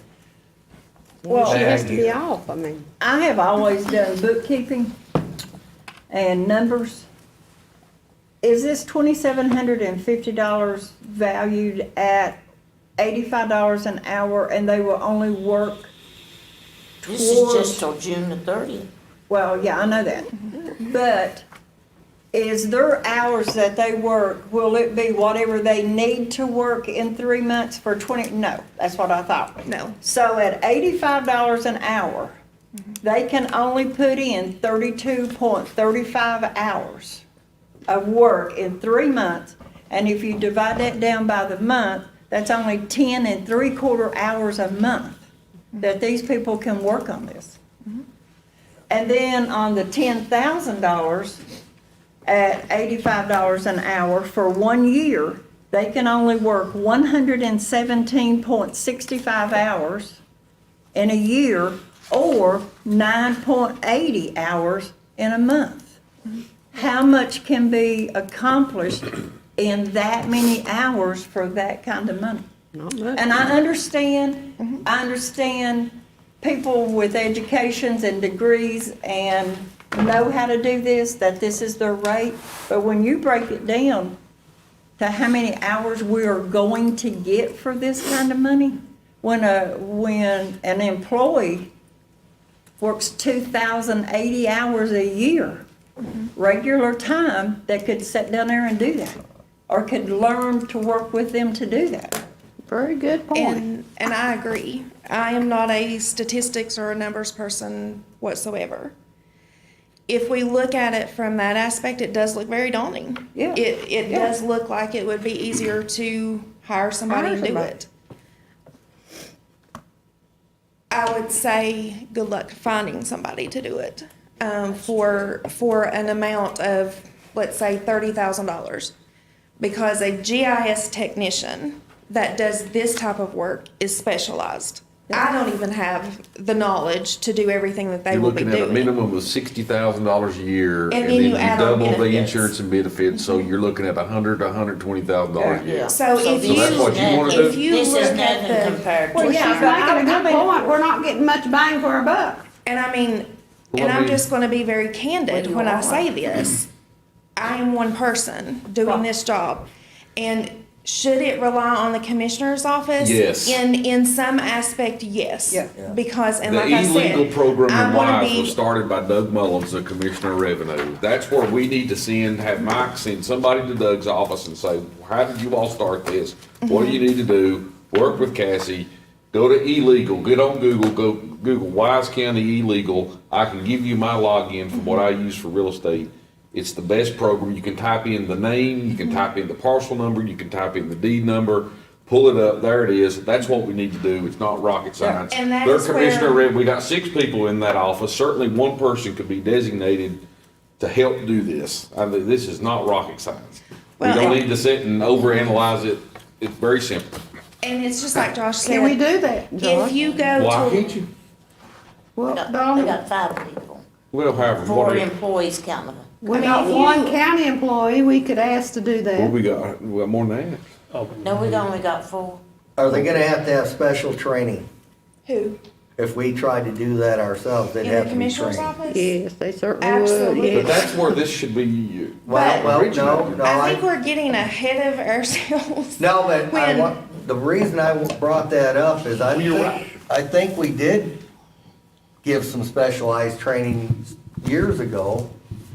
And as soon as they were done, someone from another county reached in Hired and them. said, I'll hire you. Well, So- that's- So that's the difference between having a contractor doing it, But that's right. you know. That's a good point. Yeah, and I So- wanted to make that Yes, point. and I understand that. But as I well. think Yeah, but immediately, no, it's not bad what you brought up. where It's I'm good at, to I think discuss we it. approve this interimly and then explore what we're just talking about Yeah. for future. Yeah, we need to keep it moving. And what I will say to, We need to. in reference to Josh's comment was, if you go to Wise County's GIS mapping, it's just like he said, you can type in their name, you can type in a map number, anything you want, and it will pull up their entire parcel information, who owns it, how long they've owned it, what it's worth, the whole 9 yards. That is the end goal here. But we're gonna have to spend money to get there. I mean, we're fixing a problem that has existed for over 30 years. I mean, you're not going to rectify that overnight. And if you wanna look at it from a fiscal standpoint, you guys are getting a lot for nothing, hardly. I mean, I'm doing 4 or 5 jobs within the sheriff's office plus this.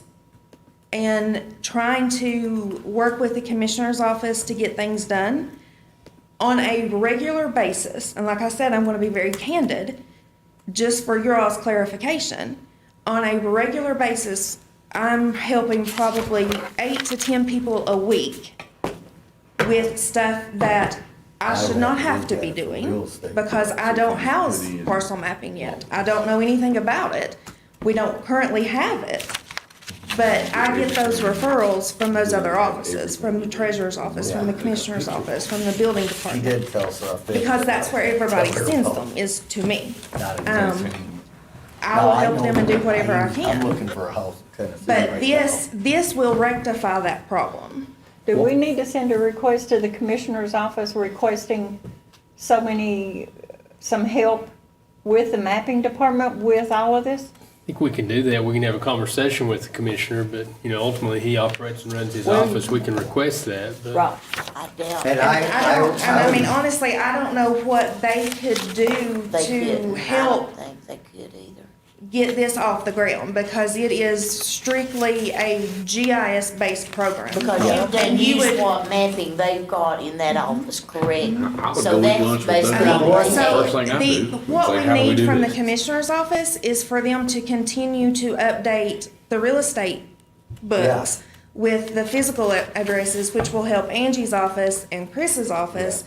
And so we've had those meetings interdepartmentally. We've had those, so they know and we know. But it's a matter of, we have to do this in order to move forward and make our county better. If we don't, I mean, we're just gonna be in the same situation we are.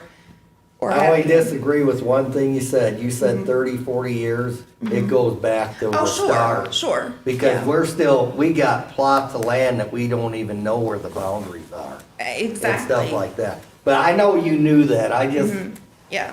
To I'm just going, clarify. the last update in the commissioner's office with the paper maps is like 1985, the best that we could But determine. 30, 40 years probably hits the line. computer age. It does, yes. Of putting stuff in. Yeah, it does. Yeah. yeah, I wasn't trying to poke Yeah. at her. Yeah. I understand the Normus project. Yeah, I know it. You gotta, And I mean, it's, like I said, it's fiscally, it makes sense to do it this way because you have somebody a company who does this on a regular basis and they can turn it out probably 10 times quicker than if we hired somebody and they worked with them, because this is what they do every day. they're trained.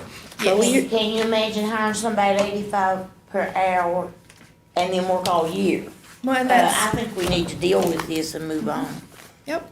So we need to, can we just make a motion Yeah. to give her to give the I agree. maximum off to 2750? No? Well, it's not giving it to me because I mean, don't have a But vote. we have to sign it. We have to sign it though, yeah, make a motion that. Through Larry. For both of them, right? We need two motions, Mr.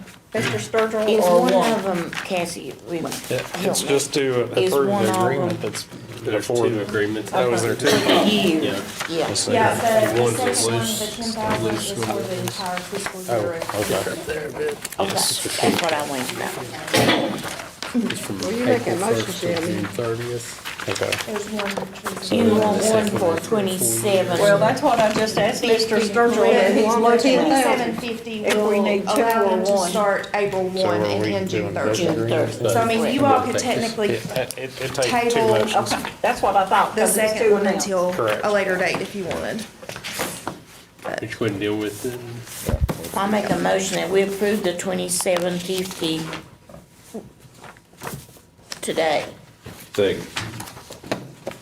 Okay, we have a move and second to approve the request and sign the paperwork to provide $27.50 for the next 3 months for more GIS work. And all in favor, please say aye. Aye as well. Okay, Also, I'm now, gonna make a motion that we all go ahead and do the 10,000 I'll second. for the following year. And I second. okay, we have a move and second to approve the July 2022 through June of 2023 quote that they have gave us to proceed with GIS for another year. All in favor, please say aye. Aye as well. Okay, thank you. Thank you, Thank you. Cassie. Moving on to item number 11, Robinson, Cox and Farmer Associates, and I will ask Mr. Barton if he wants to pick up on this one. Sure. Thank you, Madam Chair. What you have before you, of course, is the email I received from Emily Cox from Robinson, Farmer and Cox, along with the contract modification on the third page. And of course, last year we paid $49,000 for our audit. It's a combined audit between the schools and the county. And of course, through the terms of our audit, you all have already approved the $52,430, which is this year's audit amount based on the contract.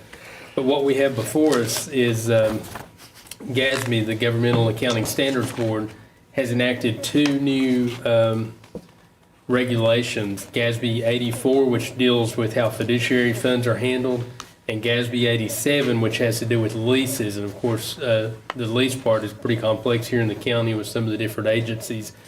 And they are requiring those to be audited, which is an additional scope than what the original agreement was for. So it's a $6,000 modification to the contract, and we're just asking your approval of that tonight. Okay, Madam Chair, I make a motion, we approve this. Second. okay, we have moved and second to approve the contract modification to include the other two funds and the lease that has to be audited as well. All in favor, please say aye. Aye as well. Moving on to number 12, the comprehensive agreement elementary school. I think we all remember that we did this back in October for them to proceed with the PPEA. Then we agreed to their interim agreement of $264,000 on December 28th. And both of those states that no additional funding will be required from the supervisors. And this is a draft or a resolution for them to enter into an agreement with construction services of $4,134,500. And as well, item 3 states that no additional funds will be required from the board. Anything else that we need to address on that, or? Madam Chair, if I might, of course, we're following, Dickinson County Schools, they have funding using their ESSER funds to fund this project. And of course, the negotiated agreement is $4,134,500, which combined with the additional cost is $4,857,000. That comes below the $5.1 million that they have. And of course, the schools have followed the proper process and protocol that they're supposed to do anytime a PPA is issued. And of course, I've reviewed this information. Mr. Sturgill has reviewed everything in this. We've been working, with the schools, with Skanska, with Curtis Ellsworth from Skanska. They're doing a wonderful job as far as moving this forward. This that we're looking for tonight, of course, is the agreement to give them authorization to move forward with this comprehensive agreement. And number 2, to give myself and Mr. Sturgill authorizing us to work with Skanska and representatives of the school board to finalize this project. And number 3, the most important thing for our board is, that they are operating within the budget, within the set-aside funds, and they're stating again for the third time that we've passed something that no additional funds are needed from the county on this project. So that's about it. Unless anybody has any questions, I'll try to answer those. I make a motion, we approve the resolution as drafted. I'll second. Okay, we have a moving second to approve the resolution, and I will do a roll call vote on this one. Ms. Willis, how do you I'll vote? vote aye. Mr. Evans? Yes. Mr. Peters? Yes. Mrs. Slice? Yes. And yes for me. And I went down the list by how it's on the paper, not like I normally do. Okay, moving on to item number 13. And I will also go ahead, I think this was brought to our attention by Mr. Yates at Yes. our workshop. At our Yeah. budget workshop that we had, yes, ma'am. And if I might on this, as far as when Mr. Yates approached us, of course, every 6 years we're required to do a reassessment. And he felt like, and of course, it's beneficial to me if we can go ahead and get an RFP out. We're given a 30-day, April 30th would be the required response. We would have time to get some numbers back before our budget is finalized, which will help us because the bulk of the money spent will be in our upcoming budget year, fiscal year 23. This will be for a reassessment of all the real estate properties in the county as required by Virginia code. Now, also at the same time, he had mentioned 2 other assessments, one on coal and one on gas. And we felt like this one here is the most important to get out. And Mr. Sturgill got the RFP prepared for us and things. And of course, we're hoping that next month we can bring an RFP for the other 2 because this is required by law. We're going to have to do this. Now, the prices on the other 2, depending on what they come back as, is going to be dependent on what we can do on those 2. But this one is required. And so, Mr. Sturgill, you have anything to add on this as far as? I don't. I think the wording's pretty straightforward. And You just need to advertise it, right? That's I make correct. a motion that we advertise the request for the reassessment proposal. I'll second it. Okay, we have a moving second on the floor to advertise the RFP for reassessment. And all in favor, please say aye. Aye as well. Okay, moving on down to item number 14. The Cumberland Plateau Regional Waste Management Authority to, the first one on A is the manpower service agreement. And according to Mr. Edwards' letter that is attached to this is that there are no changes made from last year's agreement. Does anybody have comment or? I will mention there is a change for Buchanan County, but it doesn't affect them. They're using a public works director instead of the county administrator to be the, because just so you understand that this is a partnership where there are employees and Larry has control over things like their administrative stuff, but when it comes to operations, Toby's their boss. And the only difference with it, we discussed at the waste management last night, was they're switching to where they've got a person assigned over all their public works, and that way the county administrator doesn't have to be involved in it. There was another discrepancy noted, and their letters going out to fix that, because by the manpower agreement, each site's required to have 3 certified people.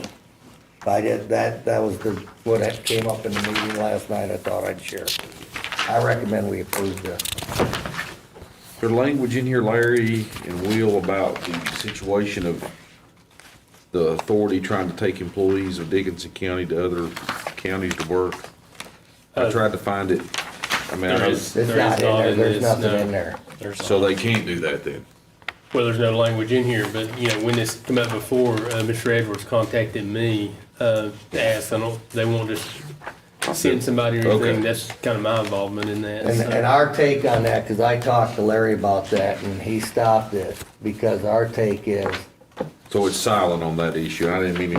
no, but our take on that was that, I can understand if there's a training thing once in a while, but when we have an issue where we need a body, we pull from the truck shop, and sometimes the Exactly truck right. shop pulls from them. Right. They help each other out. Part of what caused this change with Buchanan is because one of their people went on a trip with Toby to go pick up something we bought, I think it was the tire shredder, and there was a conflict that occurred back in the home station, the transfer station over.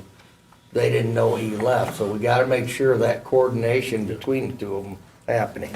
We had an issue there too. If I'm not, Mr. Peters only was doing 2 people in their session instead of the Yes. 3 as required by the manpower agreement. And I so addressed that's that short. last night. And this is, guys, I don't know if you guys will remember this, and I talked to it a little bit last night. Back when this whole tire shredder business came up, you remember Toby telling us, oh, we should be able to do it with, you should be able to do it with just the 2 guys. The other, so you got a 3rd guy, you should be able to handle it with just that guy.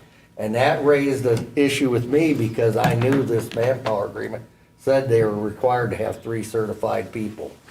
And that was, they're sending a letter to address that county right Did you make a now. motion? I'll make the motion. I'll second.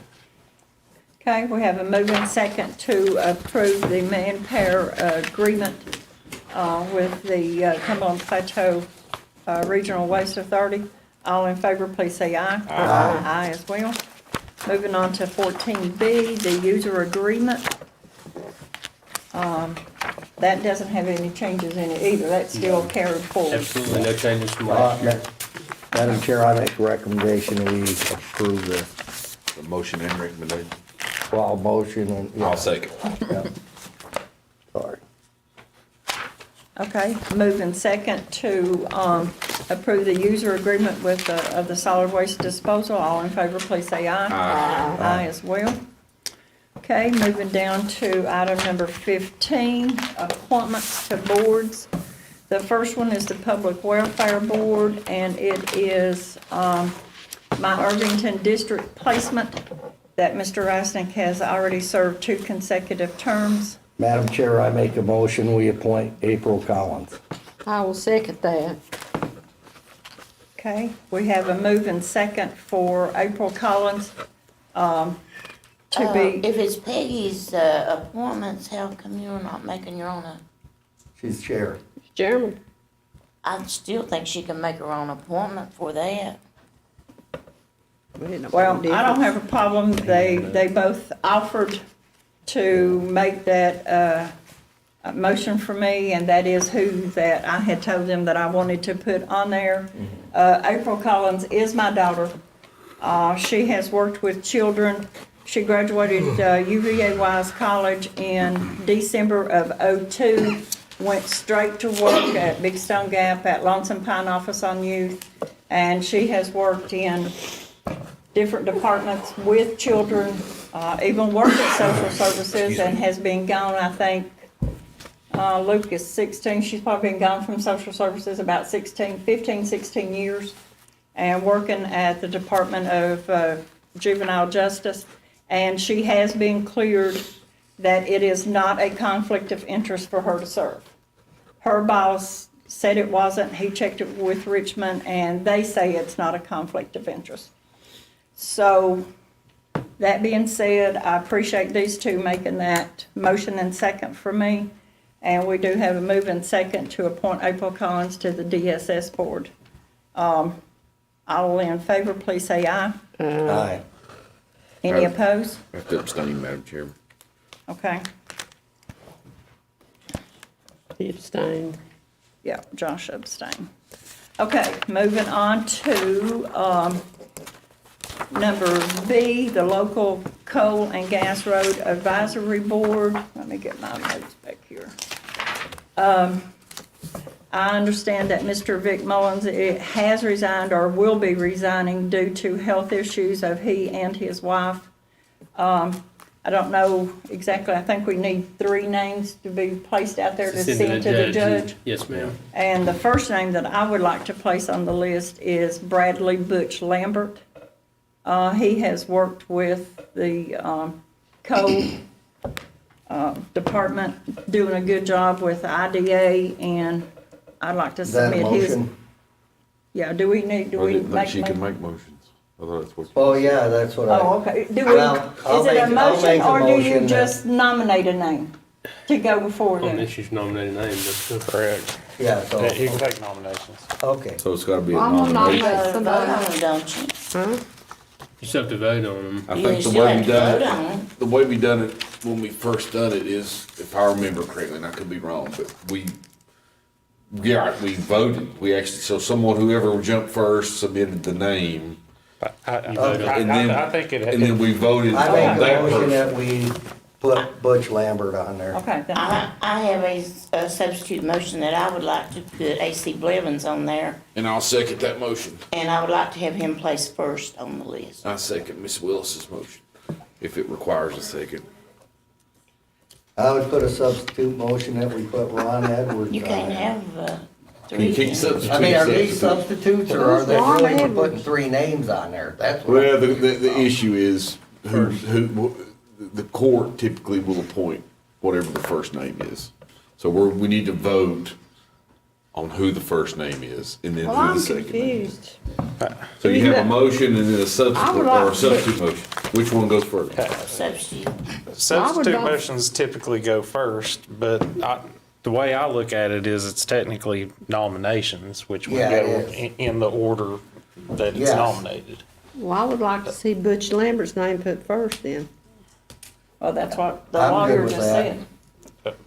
But she wanted to put AC Blevins first, which I have nothing against AC, but I just think Butch would be.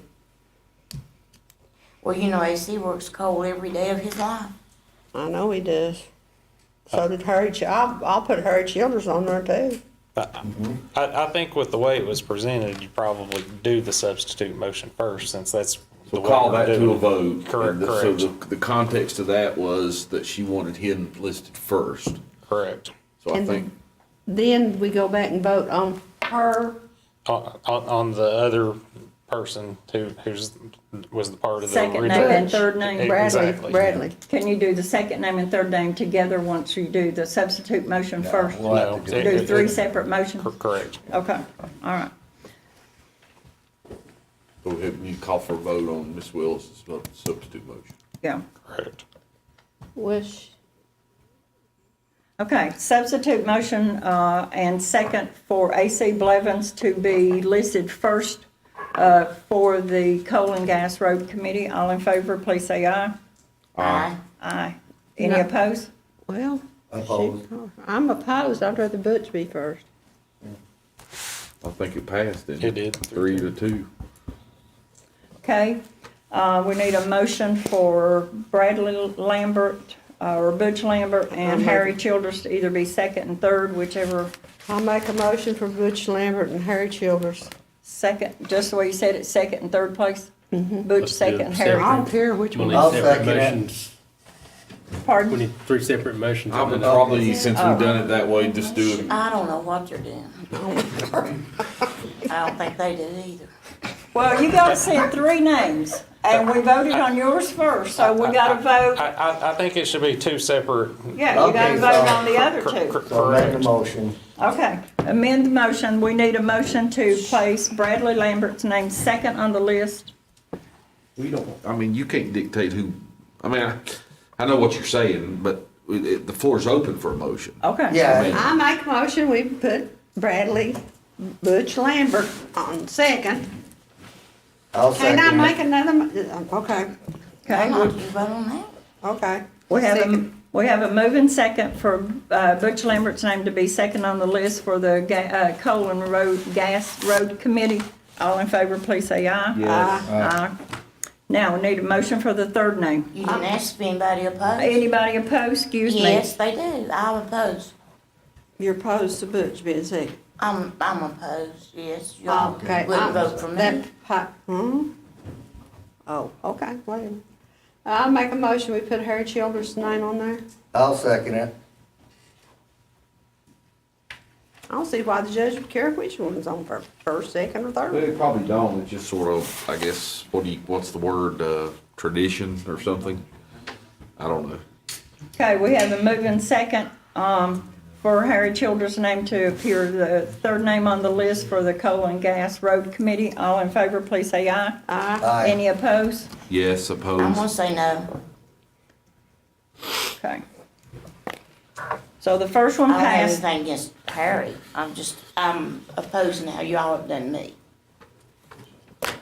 What do we do to you? What's that? I don't know what she's talking about, but go ahead. I think all 3 of them's good. Okay, number 16, we're down 2 for the Well, now resolutions. who is nominated for that position? You nominate all 3 of them? AC Butch and Harry. Okay, we only got 2 votes for AC though. No, we got 3. They You got got 3 3, on okay, each. I'm sorry. Yep. Yep, Peggy voted Okay. for him. Why you doing that? Okay. Sorry.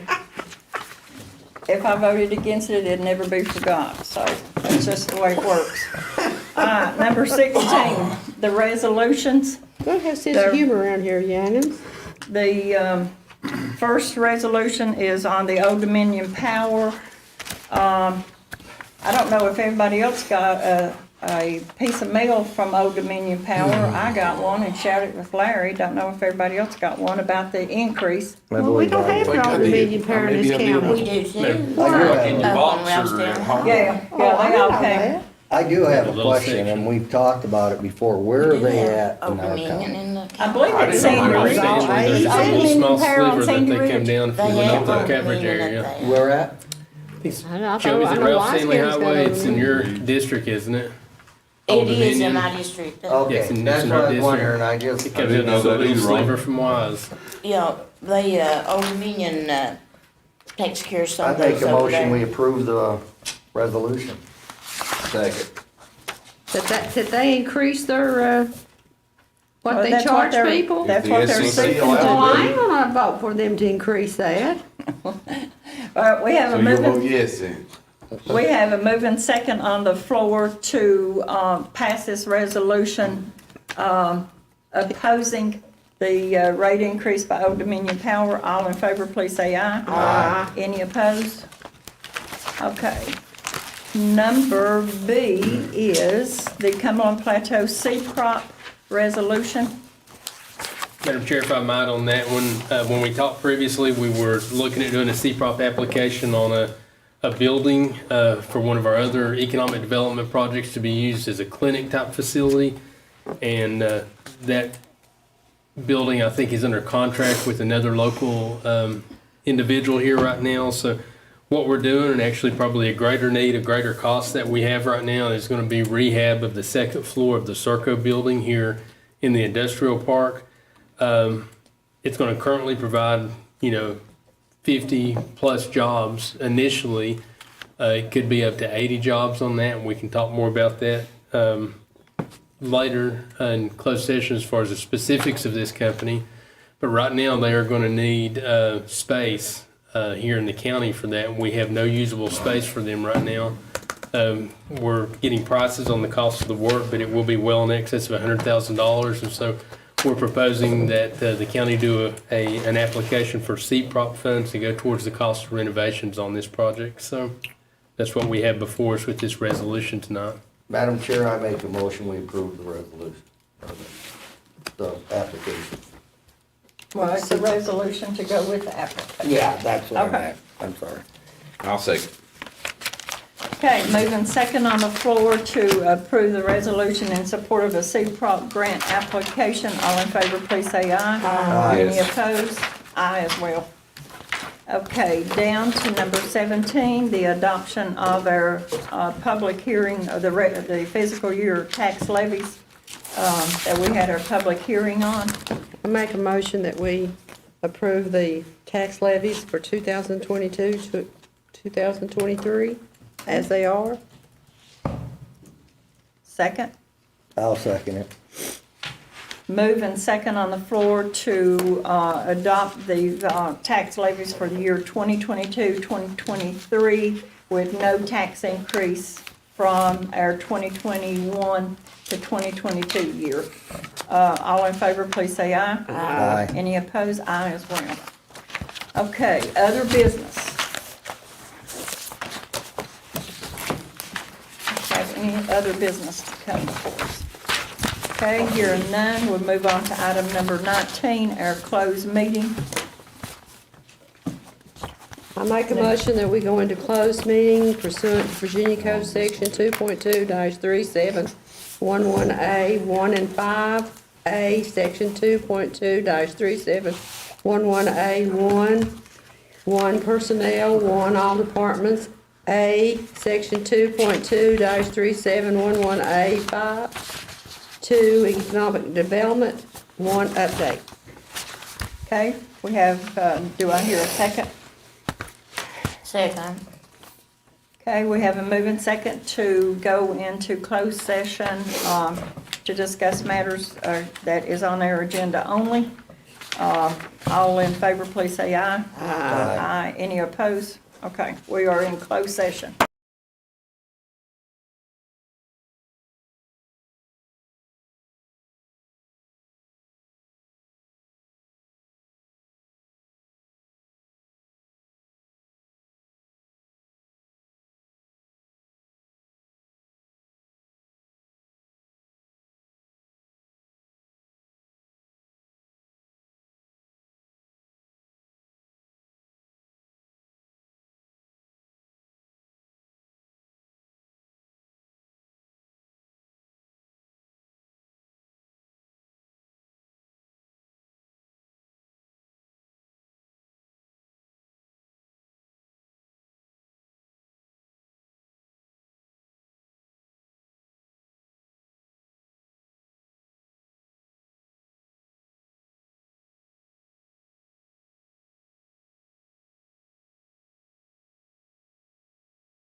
Now out of closed session, and I'll entertain a motion to certify closed session. I make a motion, we only discuss those matters that we went into closed session for. A second? Second. Okay, we have a moving second to certify closed session and that we only discuss matters that we went in for. I'll do a roll call vote. Ms. Willis, how you vote? Aye. Ms. Sluss? Yes. Mr. Evans? Yes. Mr. Peters? Yes. And I as well. Okay, do we have any motions or anything coming out of closed session? Madam Chair, I make a motion that we extend an offer for part-time employment at the truck shop to a Mr. James Stanley. That's based on the recommendation of our county administrator as well as our solid waste supervisors. I'll second it. Okay, we have a moving second for hire. Do we have any other comment? All in favor, please say aye. Aye. Any opposed? Okay, Madam Chair, I make an additional motion that if the offer is not accepted by Mr. Stanley, that the second offer would go to Mr. Andrew Edwards, again, based on the recommendation of Mr. Barton and our solid waste supervisors. I'll second it. okay. Moving second to offer if the position is not taken by the first choice to offer to the second choice. All in favor, please say aye. Aye. Aye as well. Any opposed? Down to number 22, supervisor comments. Does anybody have anything they want to say? Ms. Willis, we'll start with you. It's been a long night. Ms. Sluss. I want to wish Josh a happy birthday tomorrow, I believe. Thank you, Is that Ms. your Love. birthday? Yep. Josh? Happy birthday. Thank Happy you. birthday to Josh. He'll be the big 36. Yeah. We started 36. Also, I went to the Jetty Baker thing last Friday night, and they had a big crowd. And I think they're having the 4-H talent thing this Friday night. So, and I wish everybody a happy Easter. Oh, yeah, we won't do that. Okay, Mr. Evans. Thank you, Madam Chair. I just want to tell the board I appreciate your patience, and I think that was an important, even though it maybe has seemed adversarial, and maybe it was, but it was important dialogue to an important entity to this county. We needed some answers and clarity. I'm not sure that we got that much, but at least we had Mr. Wampler here, and I do appreciate him taking the time to come. We have a lot of needs in the county, and that's a dialogue that needed to happen, at least in my opinion. Some of you all may not share that, but I know that was lengthy and took a lot of time, but I do appreciate Mr. Wampler being here and the board engaging in that dialogue, and hopefully we can move forward and get folks connected and hopefully get some additional service to Dickinson County. But echo what Ms. Sluss said, I wish everyone a happy Easter. Also want to wish Mr. Dalton Prater, a young man I think most of us are familiar with, has been dealing with some serious illness, and a special young man that he celebrated his 13th birthday today, and wish him a happy birthday publicly as well. Thank you. Dalton Gilbert. Happy birthday, Dalton. Mr. Peters. I just I'm very appreciative of Scotty coming out here from the Cumberland Plateau. He's stepping into some big shoes to fill, and I think he'll do well. He did well out in Richmond, I or like out in Scotty's real DC. nice. And other than Jim's that, staying I on think it's 6 time to go months home. part-time to help him. Okay, I thank everybody for their attendance, everybody who's been online watching us. Still trying to do the best I can. And wish everybody a happy Easter, and everybody just stay safe, and see you back next month, I suppose. And 23 is a motion and second to adjourn until our next monthly meeting. So moved. Second. Okay, moving second to adjourn. All in favor? Aye. Aye.